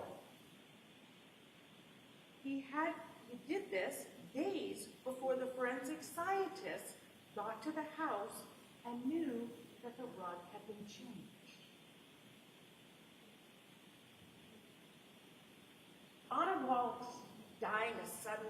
of natural causes defies common sense. She was in great shape. The defendant told police that Anna was a sturdy Serbian woman. Listen carefully to his recorded interviews, because those are his words after her death, after he killed her. Mark Salvaggi told you that Anna had the highest health rating of the life insurance company. Anna had to complete an interview, have blood drawn, provide her medical records, and the life insurance company and the underwriters gave her this health rating. Anna was an active person who took care of her health. Ashley Semino, her bar instructor, told you about this exercise class that she took the morning of December 31st of 2022. And Anna was the type of person, she said, who made others want to work harder in their exercise class. Will Fastel told you that Anna was very active and did yoga together. Sergeant Amy Waterman described Anna's home gym in BC. And Dr.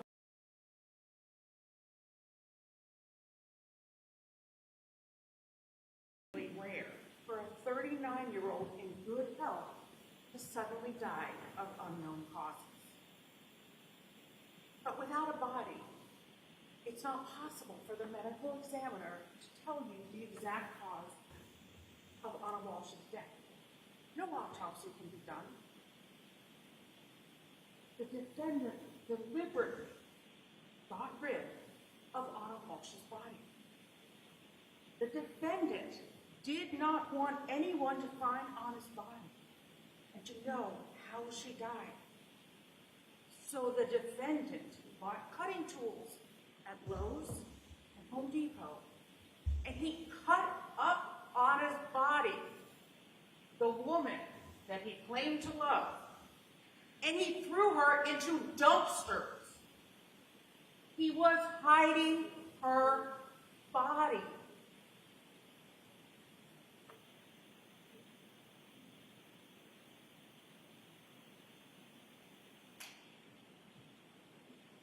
The defendant intended to kill Anna Walshe. He didn't just want her dead, he needed her dead. This was a marriage in crisis, and it was heading towards a breaking point.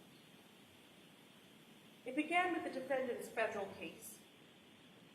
And through the defendant's interview and his federal probation officer, you learned that the defendant was on home confinement.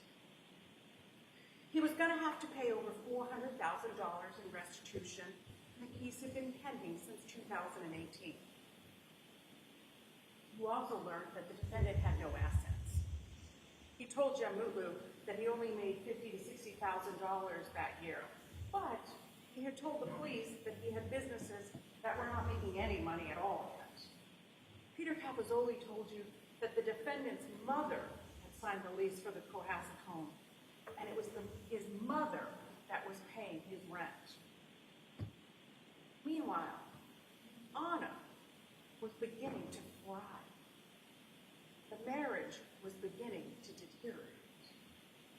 Anna had her dream job. She had risen to become an executive at Tishman Speyer, and she was making close to $300,000 a year. She earned a bonus. And Teresa Marchese said that Anna was a good employee. And the defendant knew this. He bragged of her bonus and salary. She bought a townhouse, and she furnished that townhouse for her family, and she set up bedrooms for each of her 3 boys. But the reality was, her family couldn't join her because the defendant needed the children with him. Being the primary caregiver allowed him to avoid prison. The separation of the defendant and Anna was taking a toll. Anna wanted the children with her, and Anna began a relationship with Will Fastow, which became more serious. The defendant and Anna were growing apart emotionally and physically. Anna struggled not having her children and not being able to be the mother that she wanted to be. This got worse when Anna took the trip to Serbia to take care of her sick mother. Anna and Will passed out, spent the Thanksgiving holiday first in Dublin before Anna went to Serbia. And Anna bought her plane ticket with the credit card that the defendant monitored. And the defendant told police that he monitored their joint Chase Freedom credit card statement. The MacBook history also shows the defendant looking at the Chase account. The defendant knew about Anna's travel because in a recorded interview, he told the police that she had a layover in Frankfurt, and that connection in Frankfurt is on the same credit card statement. And you can see that, it's right in front of you. The defendant was angry about Anna missing Thanksgiving, and he mentioned it repeatedly when he spoke to investigators. I got angry about Thanksgiving, and then I realized it was just sad that we're not spending a lot of time together. And she was sad about it too, and it was exhausting for both of us. She was away from the boys. I was always dealing with the boys. Anna returned from Serbia in December, but she only spent one day in Cohasset. And she was supposed to come home for Christmas morning. But she missed her early flight, and she couldn't get a flight, and then she had to drive up. The defendant told police there was an argument. I did have an argument with her for the Thanksgiving and the Christmas Eve, so I wasn't going to make the same mistake 3 times. So what did the defendant do on Christmas Day when his wife wasn't home? He looked up Will Festa on his cell phone. The man his wife had just spent the night with. The defendant was losing Anna. Anna was missing her children and wanted to be them. Anna quickly returned to D.C., and on December 27th, the defendant was looking up the best strategies to divorce for a man and the D.C. divorce laws. This was not to protect assets. That wasn't the search. The defendant told the police that everything was in Anna's name.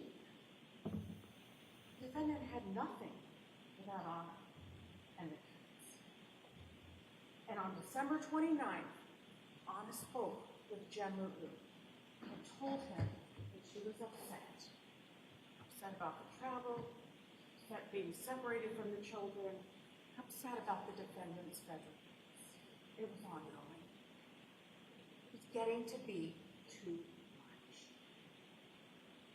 On December 29th, Anna went out with Alyssa Kirby, and she broke down. This strong Serbian woman who was supposed to be having a fun night out with a girlfriend, going to dance karaoke, instead broke down. Anna told Alyssa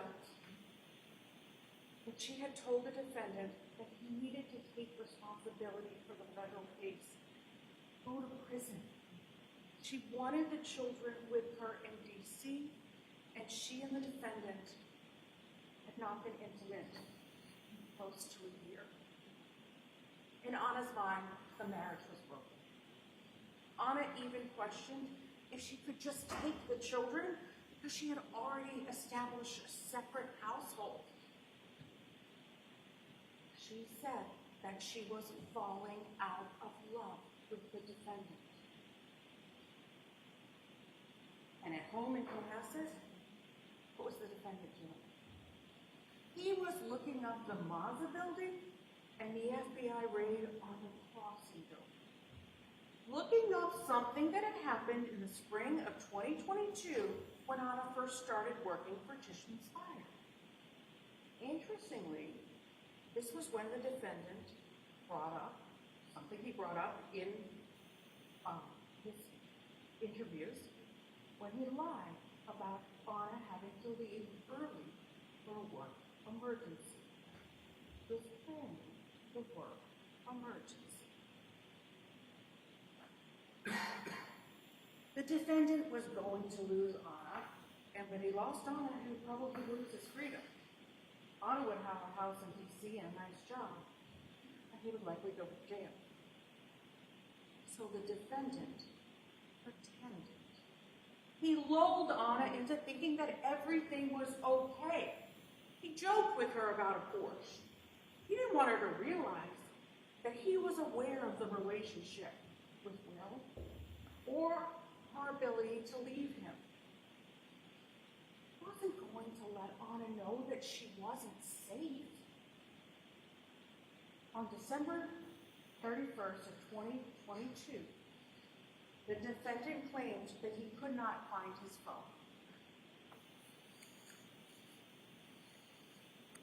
Why is that important? The mislaid phone allowed the defendant to be unavailable for 2 days. The mislaid phone allowed him to carry out his plan uninterrupted. And the mislaid phone allowed him to show the police when he eventually reports Anna as a missing person and not have the police question why he didn't contact Anna earlier. The evidence shows that the defendant was methodical. Just look at how he shopped at Lowe's with a list. He planned it with precision. So Jem Lulu came over for dinner on New Year's Eve, and the defendant told Jem that his phone was lost and it was free. Anna was texting throughout the night, including with Will Fastow.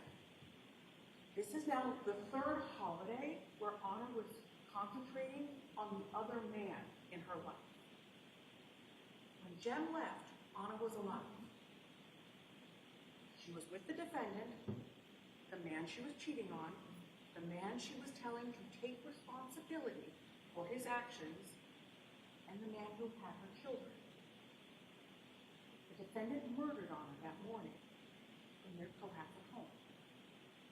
And this is what the internet history shows. His internet history, written words, he was looking at best way to dispose of a body. Better to throw away crime scene clothes or wash them. Crime scene. Can you be charged with murder without a body? Anna was dead. The defendant killed her, and he began researching how to get her money, how to inherit, how to get away with the crime. And he might have gotten away with it, but he didn't know that his MacBook was syncing with his son's iPad, the same Apple ID. His demeanor changed during the interview on January 8th when the police mentioned the searches on the iPad. Not because the iPad involved his children. He had already involved the children in his lives. But because he knew he was caught. We know he had already involved the 6-year-old when he had the 6-year-old say that he saw his mother when she left the house on the morning of January 1st. The son could not have seen Anna leave the house. The defendant had already killed her. Listen to the recorded interviews. During the January 5th interview, the defendant spoke about what his son supposedly had seen. And the defendant involved the 4-year-old by saying that the 4-year-old hid the defendant's iPhone 13 mini. So, the defendant's phone made a reservation at Nightshade Noodle Bar for New Year's Day, after the defendant told Anna that they were going to have a special party. This is ironic because the defendant was very clear with police on January 7th that he and Anna had no plans for New Year's Day, and the defendant also knew that he would be violating the terms of his federal probation by going to a restaurant on New Year's Day. But let's look closely at Exhibit 170 about the Nightshade Noodle reservation which was on the defendant's iPhone Mini 13, which the defense just said was deleted. And if you look on page 2, on the bottom of one of the bubbles, you will see that the message was deleted on January 1st at 7:59 and 5 seconds a.m. This happens to be one of the times that the iPhone Mini 13 was unlocked when it was supposed to be missing. The forensics show that the defendant's phone was unlocked 4 times and it was plugged in on January 1st. You heard testimony that the phone had a password of 197512. And in the January 4th recorded interview, you hear the oldest child needed help with his iPad password, which was 121212. The children didn't unlock the defendant's phone. The defendant blamed his misplaced phone on one of his children when he said that the children hid it. But it makes no sense that a 4-year-old somehow unlocked the defendant's phone and deleted that text reminder. Listen to the defendant's recorded interview. The deletion is made when the defendant is supposedly making French toast and playing with the kids. The defendant had access to his phone. Context.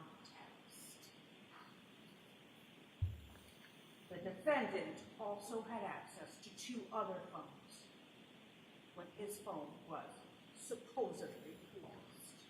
He had Anna's phone and he had the iPhone SE. And in the recorded interviews, the defendant told police that on New Year's Eve, Anna had an argument with a friend, and as a result, Anna put her phone upstairs in his bedroom. You said she went and put her phone upstairs after that?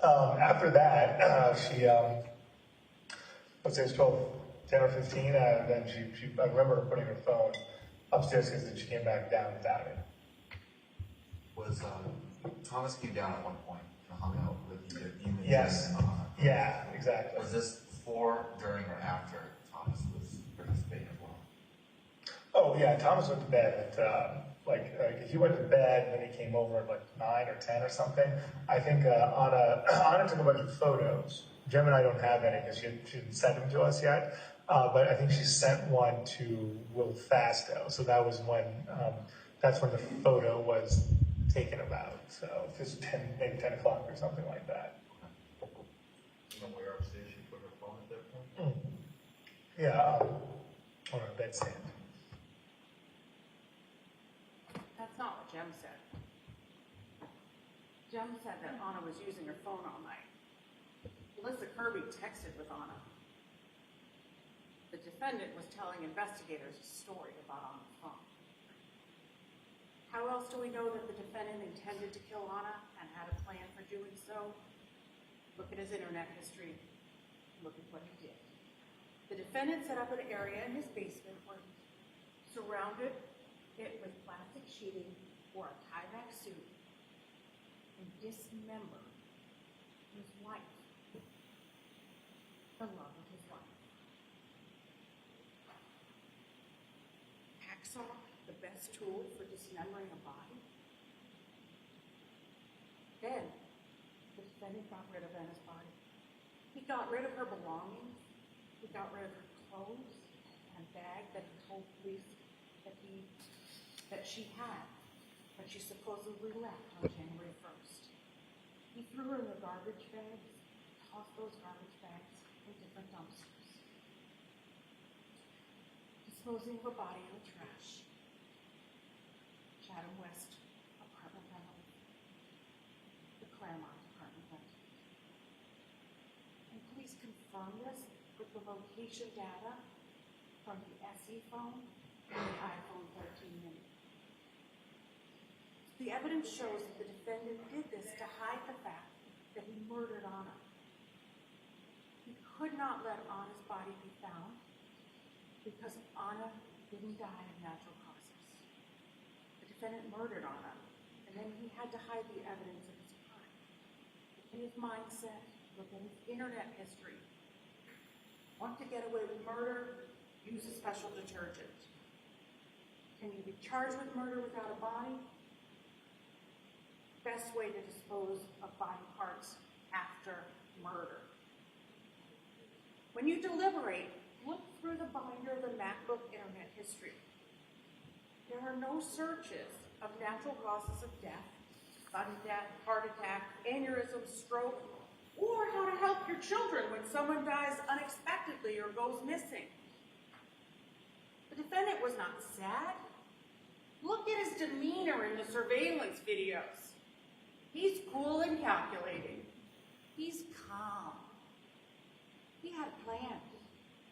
On January 1st, he went to the Lowe's store an hour away, even though there were hardware stores approximately a mile from his house. And when he was in Lowe's on January 1st, he wore a mask, and he wore gloves, and he had a list of what he was shopping for. He was calm as he helped bag the purchases. A hacksaw, buckets. He used cash. Does this show confusion, panic, or fear? But he doesn't stop there. He went to CVS to buy hydrogen peroxide, and then he went to Stop and Shop to buy ammonia. No wonder the house was so clean. And on Monday, January 2nd, he went to Home Goods for rugs and handles. And then he went to Home Depot, where he had bought buckets with lids this time, baking soda, and a hatchet. And at some point that day, he got a call from his probation officer, and he lied, and he said that he was picking up his children. He was able to calmly speak with her. No panic. He had everything now that he needed to dismember the woman that he supposedly loved. And he started to take her body and to throw it into dumpsters, because he had to cover up the crime to get rid of the evidence of the murder. This was not a man in crisis. This was a man who on January 4th went to TJ Maxx to buy pants with a store exchange card. He was calm. But Alyssa Kirby texted him on January 4th asking about Anna, and so he called Tishman's Fire a few minutes later and started to pretend to look for her. He called Will Fastel, but he didn't leave a message. He called back later, and then he calmly left a voicemail. No panic. The defendant knew where Anna was. The defendant even texted Anna's sister in Canada and said that she was missing. He was methodical. Look at the text messages. And at 4:30 p.m. on January 4th, the defendant went to Lowe's to buy a trash can.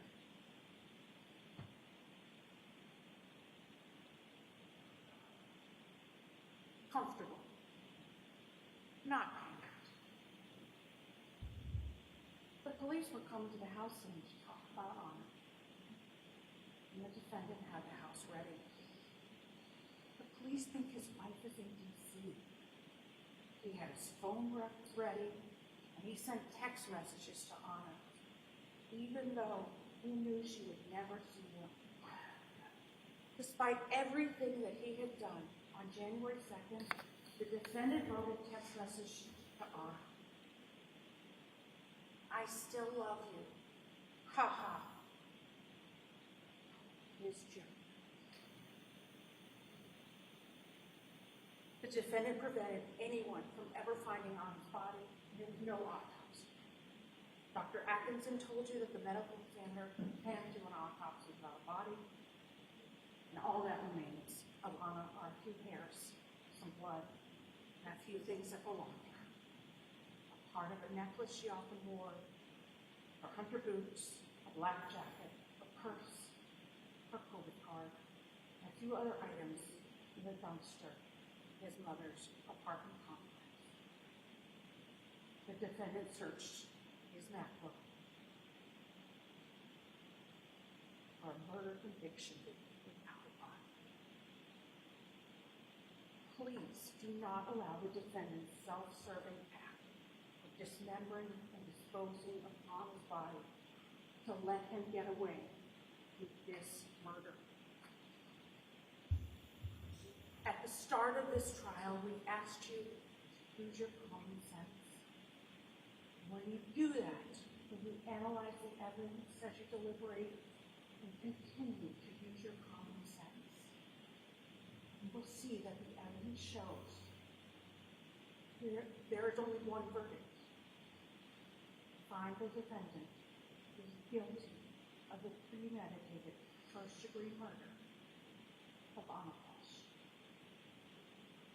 Thank you.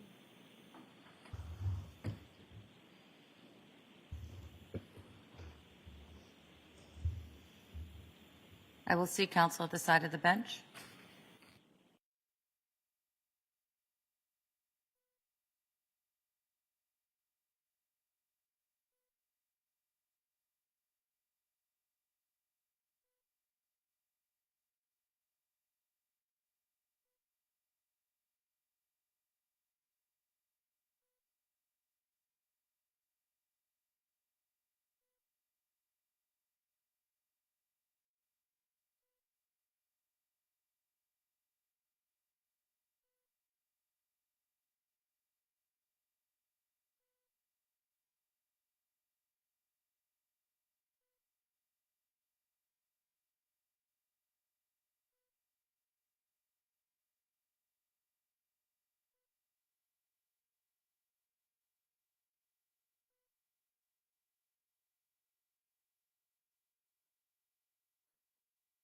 Jurors, you're my guidepost. Do you need a break for the bathroom? Okay. All for one, one for all. Give you a break for the bathroom. Let us know when you're ready to come back out. I'll be at your disposal. All rise, please. Jurors, follow me.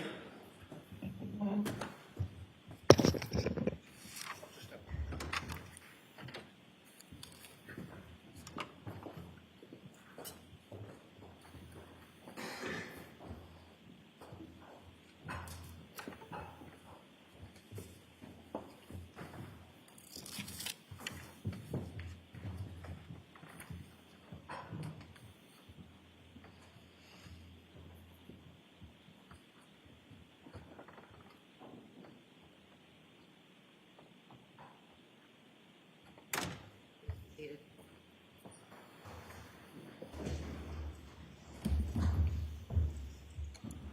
I will give you a quick break as well, but something's been on my mind that I want to discuss now that the closing arguments are over. And that is, I had asked in connection, this relates to the sentencing, at least for the other two counts, and asked the Commonwealth to provide victim impact statements for any immediate family members of Anna Walshe that wish to provide information, and I haven't received that yet. And there might be a good reason for that. I had told you that I was putting off the sentencing until we had a verdict on the charge of murder. But now that it's a Friday, and I don't want this to linger over into the next week, has the Commonwealth heard back from the Department of Children and Family Services? Your Honor, we've been in touch with them. They are working on their impact statement. They were hoping to have the impact statement impounded. And I can, as soon as we're done here with the charge, I will speak to the attorney that I've been dealing with. They've been working very hard on this. They're certainly worried about their privacy interests of the children and the social I think there's a work. valid privacy interest of the children, and I'm highly likely to impound it, obviously, with the exception of counsel for both sides being able to see it so that they can make appropriate arguments as a result of the victim impact statement. I think the department will be very happy to hear that. And they also, much of what they have is through a social worker privilege, so they're concerned about that as well. But as soon as we break, I will be happy to have that conversation. Well, I'm happy to hear that there's forward progress because I guess I assumed, because I hadn't heard anything, that you were still not getting the answers to the questions you were asking. No, quite the opposite. They've been working very hard on this. All right, I appreciate that. Thank you.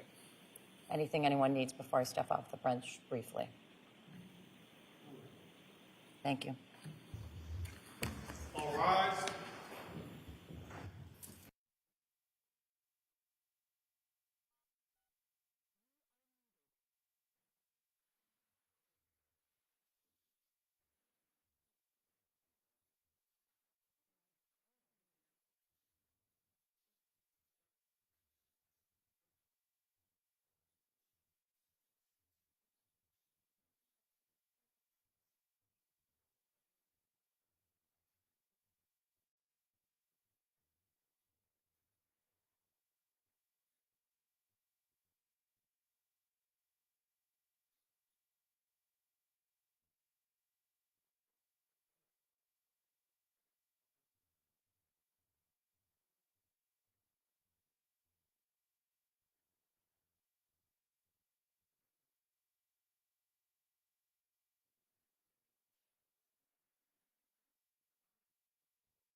Seated.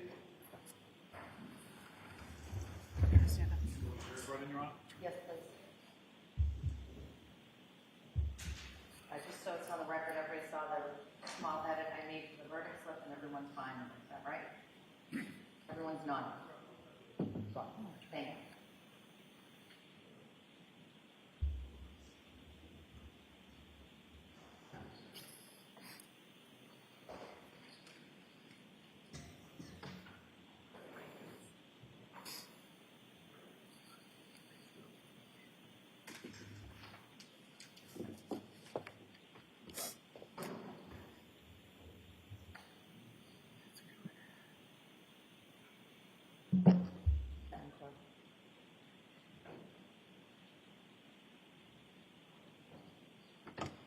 All rise to the court, please. Jurors entering.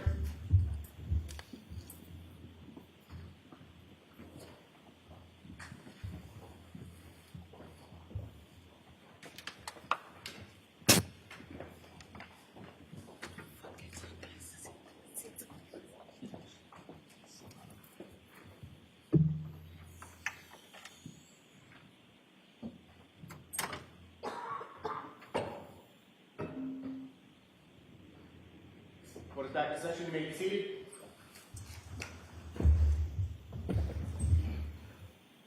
Welcome back, jurors. Jurors, I'm going to go through the remainder of the instructions, the final stage of this case before you will get the case to deliberate. The intent of the second part of the instructions is to give you some assistance in determining how you go about deciding whether the Commonwealth has proven each element of the indictment is true beyond a reasonable doubt. For the charge, you must decide whether the Commonwealth has proved beyond a reasonable doubt that the defendant is guilty of the charge. You may not find the defendant guilty on the charge just because you think the defendant did something else that was wrong or improper. Your decision as to the charge must be unanimous, meaning that all 12 deliberating jurors must agree. You will receive one verdict slip. When all 12 jurors agree on the verdict, the foreperson should check off that verdict and then sign and date the verdict slip in ink. In a little while, I'll go over that verdict slip a little bit more. For the charge, if you all agree that the Commonwealth has proved every element of murder beyond a reasonable doubt, then you should find that Mr. Walsh is guilty. On the other hand, if you all agree that the Commonwealth did not prove one or more of the elements of murder beyond a reasonable doubt, then your verdict must be not guilty. Let me talk about your role.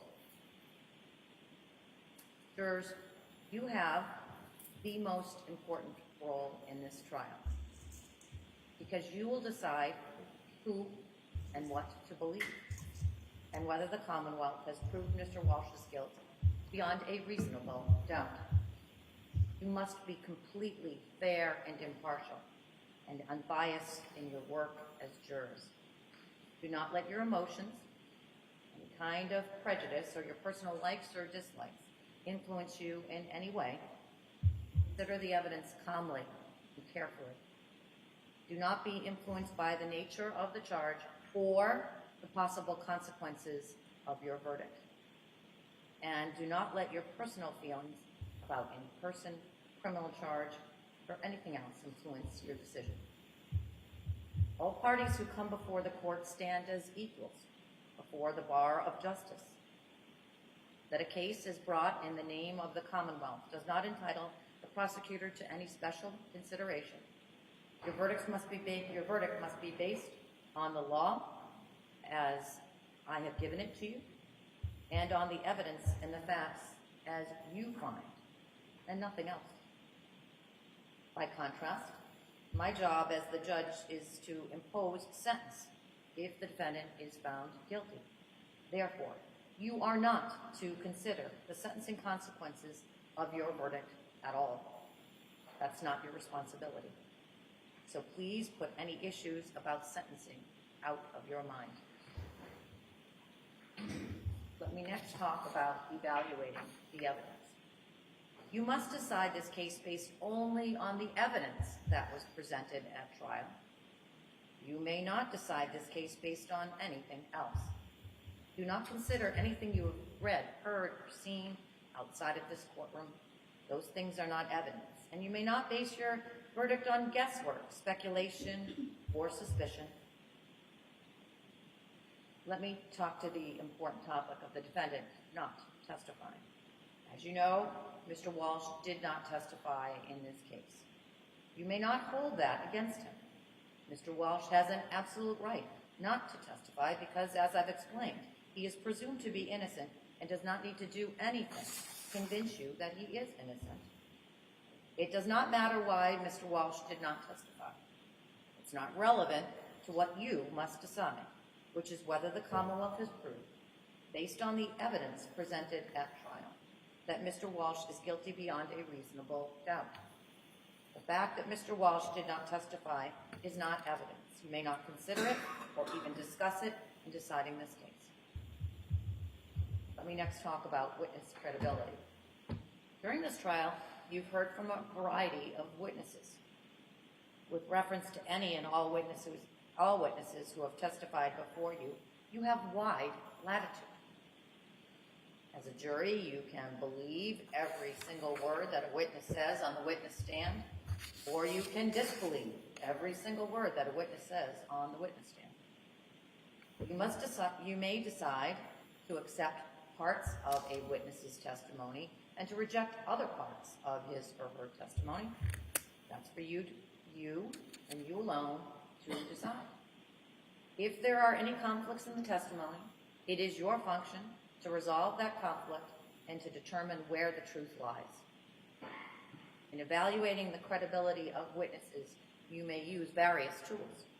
You may consider the ability, the opportunity, and the reliability of the witness to see or hear something in the past, and then remember and later testify about it before you in this courtroom.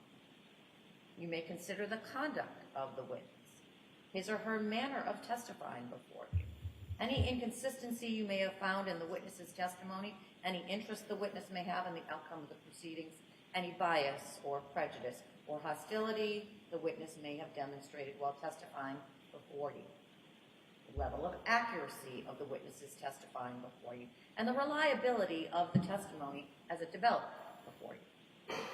These are some of the tools that you have at your disposal to resolve disputed issues of fact in this case. There's one more point about witnesses that I'd like to specifically address, and that's expert witnesses.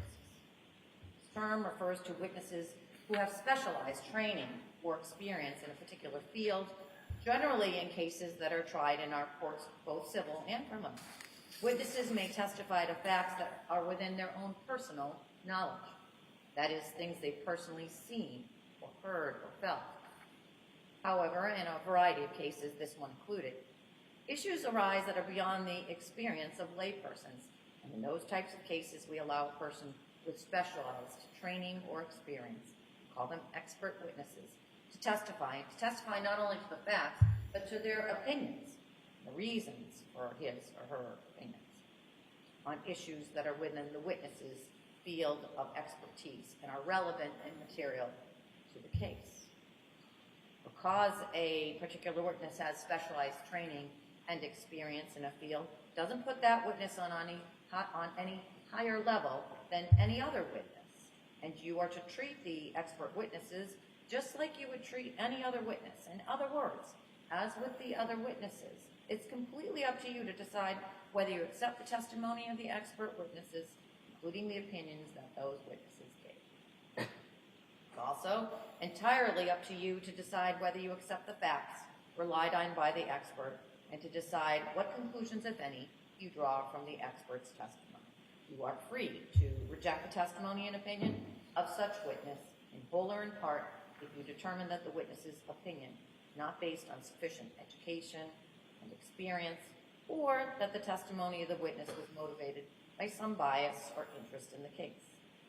You must also, as has been explained, keep firmly in mind, jurors, that you alone decide the facts. If you conclude that an expert witness's opinion, not based on the facts as you find those facts to be, then you may reject the testimony and opinion of the expert in whole or in part. You must remember, jurors, that expert witnesses don't decide cases, juries do. In the last analysis, an expert witness is just like any other witness, in a sense that you alone make the judgment about how much credibility and weight give the expert's testimony and what conclusions you draw from that testimony. Let me next talk about graphic photographs. The Commonwealth has introduced certain photographs showing items taken from various trash bags retrieved from 300 Forest Street, Peabody, during the investigation of this case. You will have those photographs with you during your deliberations, as all the evidence will be with you during the deliberations. Some of those photos, as you've seen, are not pleasant. Indeed, some may be described as graphic. I instruct you that your verdict must not in any way be influenced by the fact that these photographs may be unpleasant or graphic. The defendant is entitled to a verdict based solely on the evidence and not one based on pity or sympathy for the deceased, which might be occasioned by those photographs. Related to this, sometimes evidence is presented that produces in jurors an emotional response. For example, it is natural and understandable to feel sympathy and empathy when you hear or see testimony that suggests what might have occurred to Anna Walsh's body after her death. But as jurors who have taken an oath to follow the law, I instruct you that you must separate any emotional response or reaction on your part from the informational value and weight of the evidence.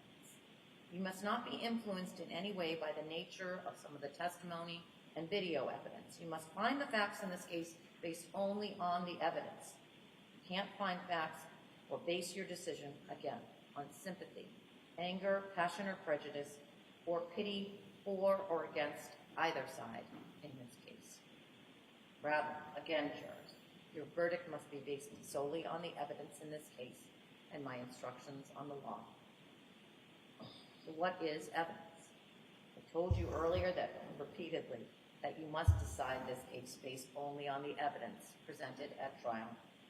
The evidence consists of the testimony of the witnesses, as you recall it, the things that were marked as exhibits, and the stipulations, or I told you those agreements, of the parties, which I read into evidence. You will have the exhibits with you in the jury room. Things that were marked for identification aren't exhibits, so don't be looking for those, and because they're not exhibits, and you won't be able to consider them. Other things that are not evidence and you may not consider when deciding this case are as follows. The fact that the defendant had been indicted and charged with a crime, not evidence. Questions that the lawyer asked of a witness are not evidence. Only the answers given are evidence. For example, if a lawyer asked, wasn't it raining outside? And the witness answered no, or said, well, it was cloudy. The question is not evidence that it was raining. If a lawyer asked a question and I sustained an objection and therefore the witness didn't answer it, then neither the question nor the fact that the witness did not answer is evidence. If I struck or told you to disregard any part or all of an answer by a witness, then the part of the testimony that I struck, not evidence, you may not consider it. Anything that you may have seen or heard when the court wasn't in session isn't evidence. The opening statements and closing arguments of the lawyers are not evidence. And if your memory of the testimony differs from what the attorneys said in their closing arguments, you should rely on your memory. Any notes that you've taken, they're not evidence, but you may use your notes to refresh your memory of the evidence. As you know, evidence can come in many forms. It can be testimony about what someone saw or heard or smelled or felt. It can be someone's opinion, and it can be an exhibit. Whether the evidence is direct or circumstantial, sometimes we call that indirect, The Commonwealth must prove the defendant's guilt beyond a reasonable doubt from all of the evidence in the case. Some evidence proves a fact directly. For example, if a witness testifies that she saw and felt it raining outside before she came into the courthouse, then that's direct evidence it was raining. Some evidence proves a fact indirectly, circumstantially. For example, let's say a witness testifies that he saw someone come into the courthouse wearing a wet raincoat and shaking water off of an umbrella. That's indirect evidence that, if you believe it, might lead you to conclude that it was raining outside, even though the witness did not see, hear, or feel the rain. This kind of indirect evidence does not directly prove something is true, but it is evidence from which you could logically conclude that it is. We call this drawing an inference. We all draw inferences every day. We take some known information, we apply our intelligence and common sense, then we reach a conclusion. But inferences must be based on facts. They can't just be guesses that you make when you're not sure about something. Sometimes you can draw more than one inference. Also, you may draw an inference even if it is not necessary or inescapable, so long as it's reasonable and warranted by the evidence. You have to decide, jurors, which inferences are reasonable, and decide which seems more reasonable to you. It makes no difference whether evidence is direct or indirect. The Commonwealth may be able to prove a criminal charge with direct evidence, indirect or circumstantial evidence, or a combination of both. Let me next talk about credibility. An important part of your job as jurors is to decide who and what to believe. You may believe everything a witness says, part of it or none of it. Sometimes people do not tell the truth. You must decide whether a witness was being truthful or deliberately lying. If you conclude that a witness lied to you about something, then of course you should not believe that part of the testimony. Sometimes people make an honest mistake. You must also decide whether a witness testified accurately or whether the witness may have gotten something wrong without meaning to do so. A witness may recall seeing or hearing something, but actually be mistaken. For example, the witness might not have paid close attention or might have misunderstood what was happening.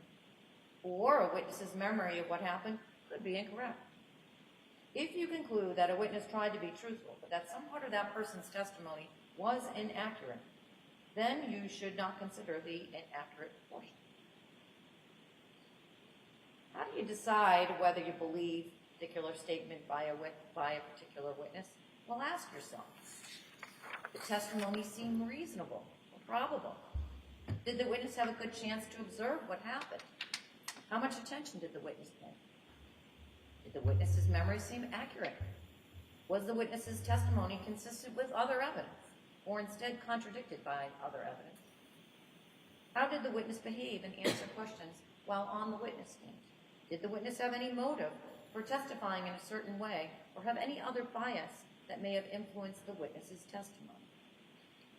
You should evaluate the testimony of a police officer or someone else who works for a law enforcement agency in the same way as you would evaluate anyone else's testimony. You must not automatically believe or automatically disbelieve a witness just because a person is a police officer. Moving next to the importance or significance of evidence. It's up to you, jurors, to decide how important each part of the evidence is, whether it's testimony by a witness or an exhibit, whether evidence is direct or indirect. You should give each piece of evidence whatever significance you think it deserves. You're not required to believe something simply because it appears in an exhibit. It's up to you to decide how important any exhibit is. You do not have to treat testimony by a witness as more or less significant than the exhibits. You may find that a witness's testimony is very important, or that an exhibit is more important. That is up to you. Next, I want to talk about the alleged victim's state of mind. You heard evidence of statements Anna Walshe allegedly made to William Fasto, Jem Lutlu, and Alyssa Kirby. Those statements are admissible for the limited purpose of establishing Anna Walshe's state of mind, as may be relevant to the defendant's motive or intent to kill. Those statements cannot be considered as proof of the criminal acts charged or as proof that the defendant had a bad character or a propensity to commit any criminal offense. Let me next talk about motive. First, motive is not an element of the offense of murder, and the Commonwealth is not required to prove or show motive. Evidence of motive can be relevant to the issue of intent. Second, an absence of evidence of motive may tend to raise a reasonable doubt. Third, even a total lack of evidence of motive would not necessarily raise a reasonable doubt as to the guilt of a defendant, so long as there is other evidence produced that is sufficient to prove the guilt beyond a reasonable doubt. Let me now move to the area of something called consciousness of guilt. I spoke earlier about inferences and the drawing of inferences from indirect or circumstantial evidence. At this point, I want to talk about a particular type of inference based on a legal doctrine called consciousness of guilt. In the course of the trial, there was some evidence suggesting that the defendant may have intentionally made certain false statements before his arrest and that he may have taken steps to conceal Anna Walshe's body after her death. I want to stress to you that I'm not suggesting that he did so, or that you should find that he did so, but only pointing out that there was evidence to that effect. It's up to you to decide what evidence to accept or reject, and what facts to find from the evidence. I point to that evidence to illustrate the legal point involved. If you find from the evidence that the Commonwealth has proved that the defendant provided false information to the police and or took steps to conceal the body of Anna Walshe after her death, then you are permitted to consider whether such actions indicate feelings of guilt by the defendant, and whether, in turn, such feelings of guilt might tend to show actual guilt on the charge. You are not required to draw such inferences, and you should exercise great caution, and do not do so unless they appear to be reasonable in light of all the circumstances in this case. You should always remember that there may be numerous reasons why an innocent person might do such things. Such conduct does not necessarily reflect feelings of guilt. Please also bear in mind that a person having feelings of guilt is not necessarily guilty in fact, or such feelings are sometimes found in innocent people. If you decide that such inferences are reasonable, it's up to you to say how much importance to give them. But remember that such evidence is never enough by itself to convict a person of a crime. You may not find a defendant guilty based upon such evidence alone, but you may consider it along with all of the other evidence in this case. Next, I want to speak to impeachment by the defendant's prior or subsequent bad acts. The only charge the defendant is now facing is the charge of murder.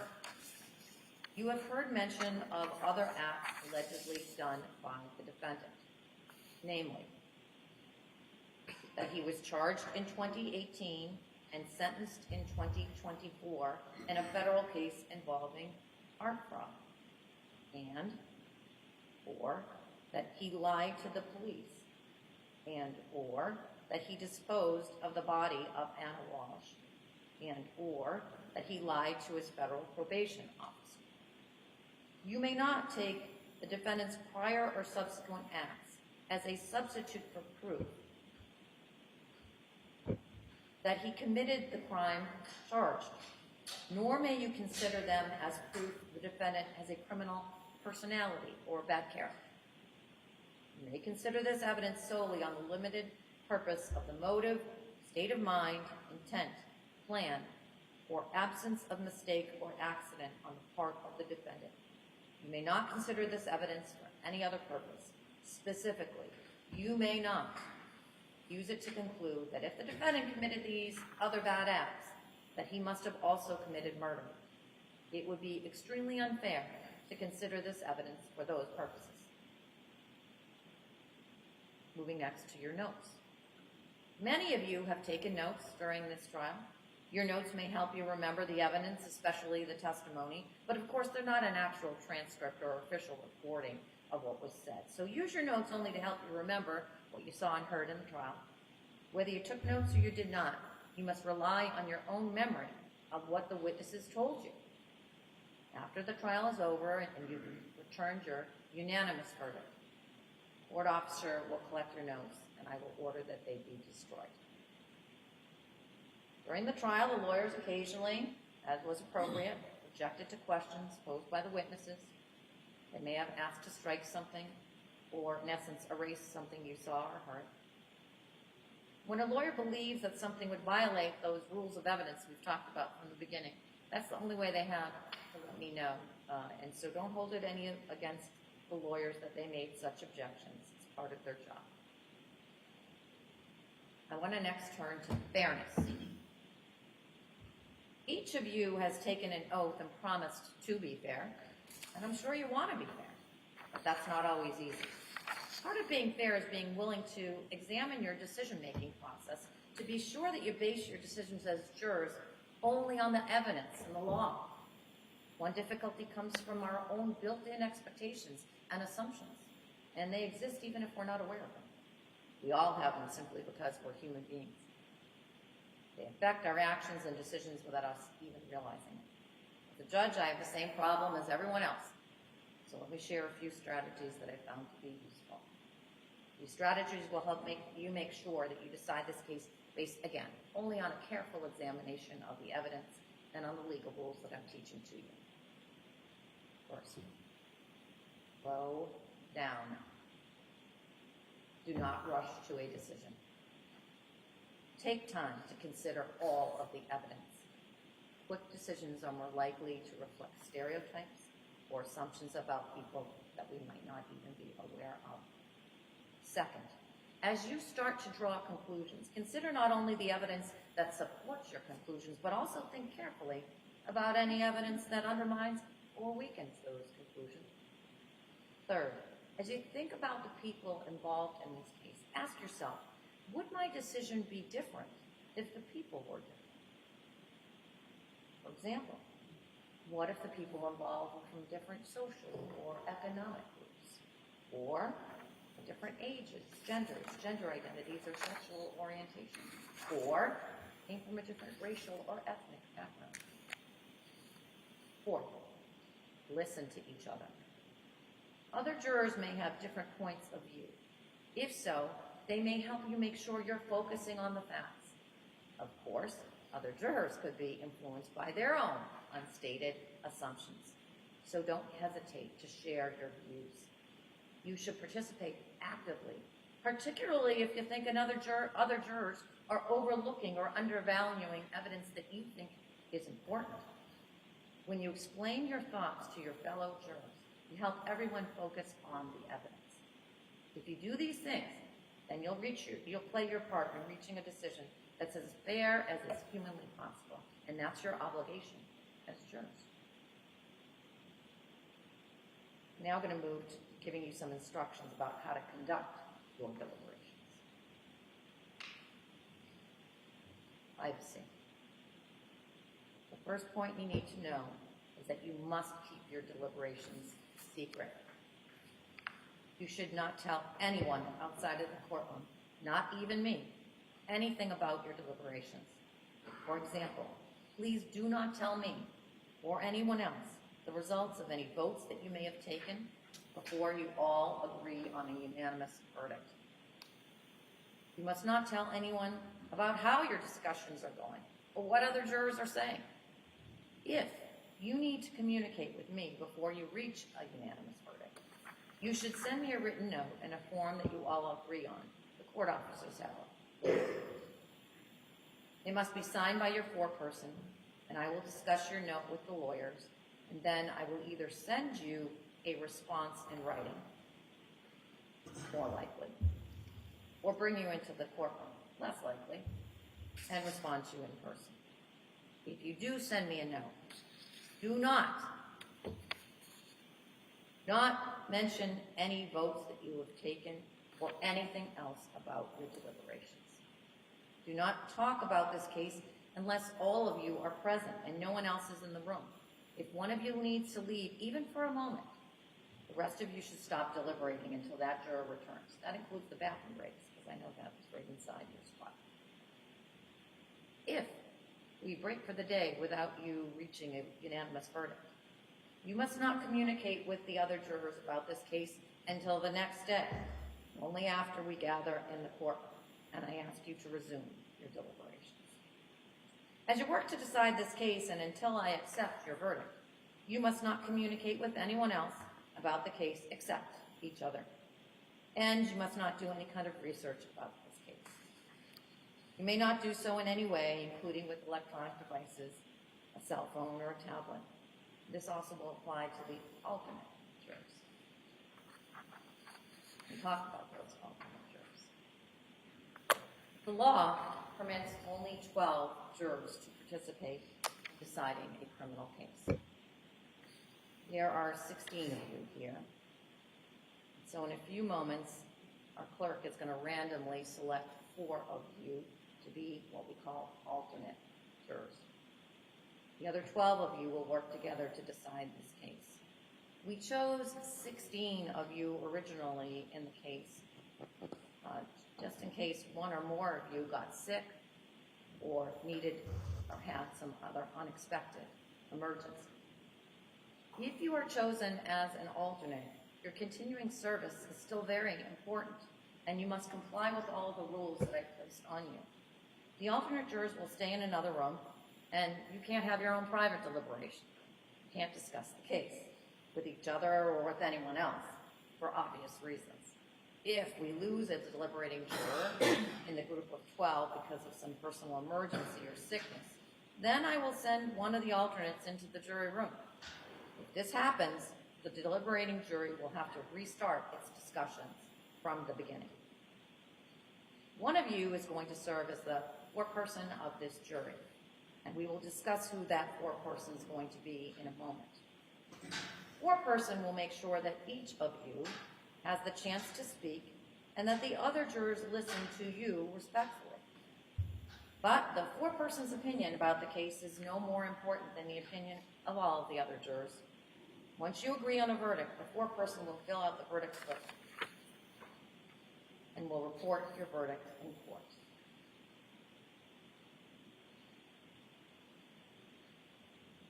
I want to next talk about making decisions as a group.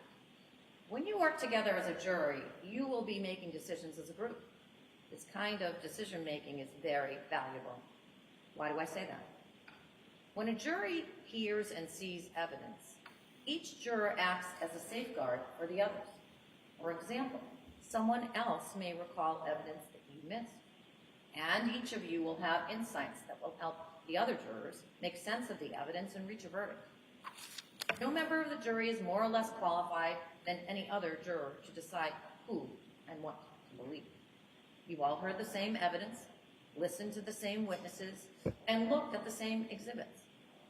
And you have all taken the same oath, promising that you will, well and truly, try the issues between the Commonwealth and the defendant according to the evidence and the law. So, you are all equally qualified to reach a verdict. I have a few more suggestions that might help you work better together. First, you should discuss and analyze the evidence before you take any votes about a verdict.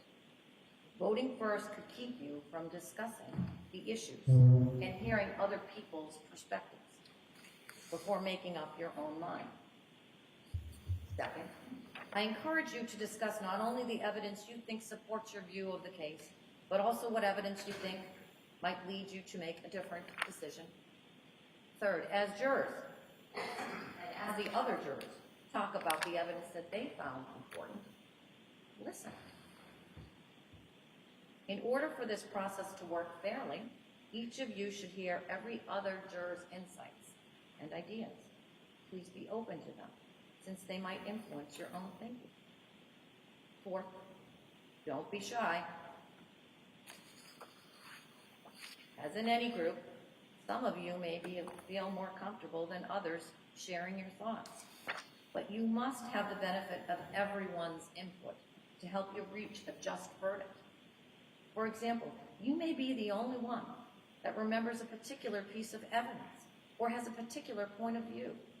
The more points of view that you all hear, the more effective your deliberations will be. Fifth, don't be afraid to change your mind if the discussion persuades you that you should. But you should not accept a decision just because other jurors think it's the right one. In the end, you should vote based on your own assessment of the evidence, regardless of how other jurors have voted. Ultimately, jurors, each of you must decide this case for yourselves. One last pause to consult with the attorneys.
So I talked to you about a four-person, and I talked to you about what we call reducing the jury.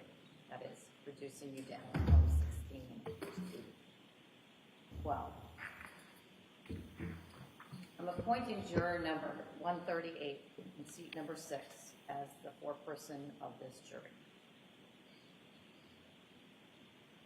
Our clerk is now going to randomly select 4 of you from among all the jurors except the foreperson to serve as alternate jurors. So what's physically happening is juror number in seat number 6, juror number 138's number is coming out of the, thank you, Madam Clerk. Your Honor, numbers 1 through 16, with the exception of number 6 at this time.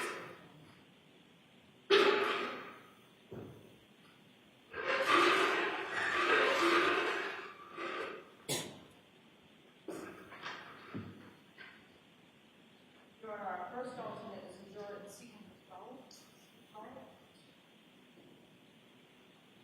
Grab me, then no book him to swallow, man.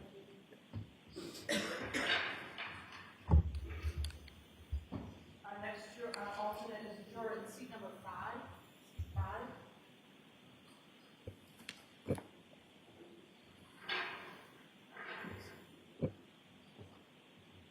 Juror in seat 15.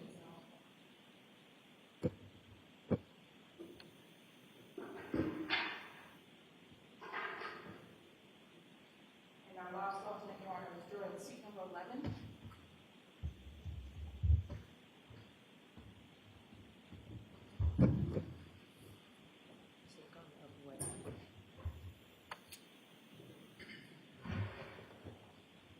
One last substantive thing that I want to go over with you jurors before I really get into the finally, the concluding remarks, and that, as I said to you earlier in this second part of the charge, that I would go over the verdict slip.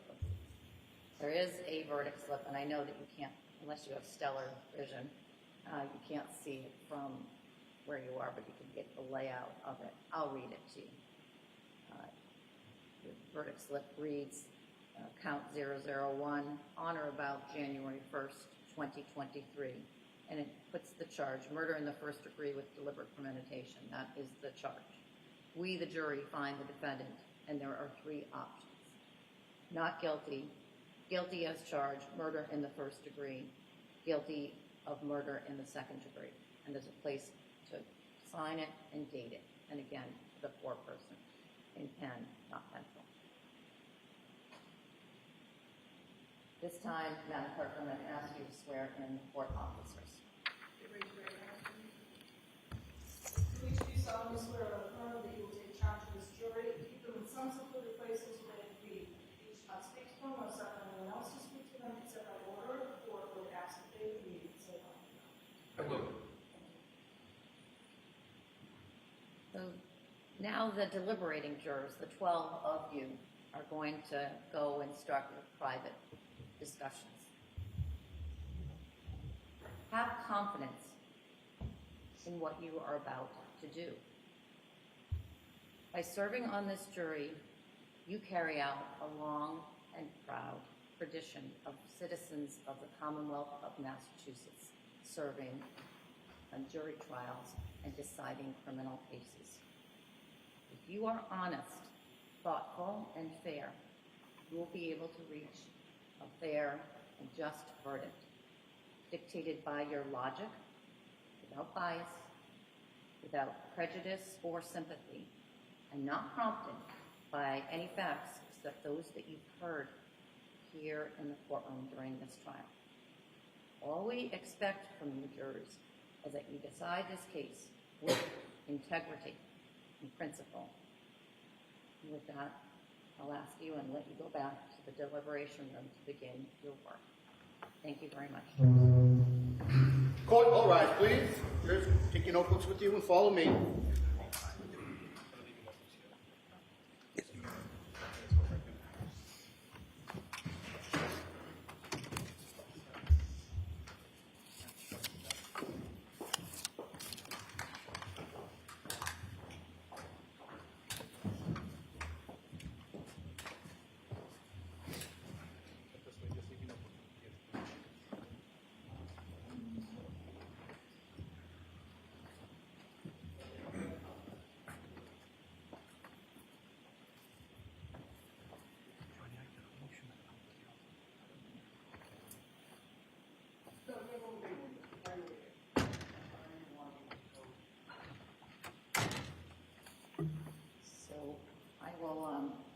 As I said to you at the side of the bench, there's some small edits necessary in fact.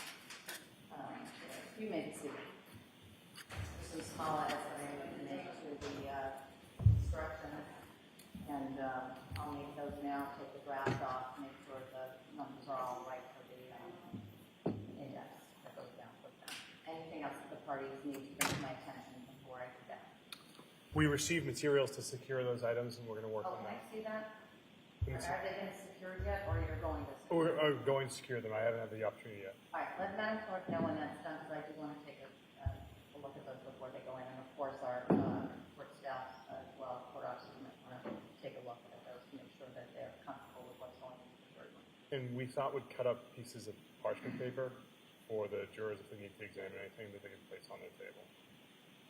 Got it. Do you have a roll, they can do it themselves? We have a roll. We can give them scissors if you want. Well, cut them off. That's why I put that out there. All right. Thank you, Ron. I think you're pretty familiar that I have the 10-minute rule, which means at all times, Madam Clerk, to be careful that you should be able to return to the court within 10 minutes. All right? I won't take it further between the hours of 1 and 2 on any day. You get an opportunity to tend to your other work. Thank you, Ron.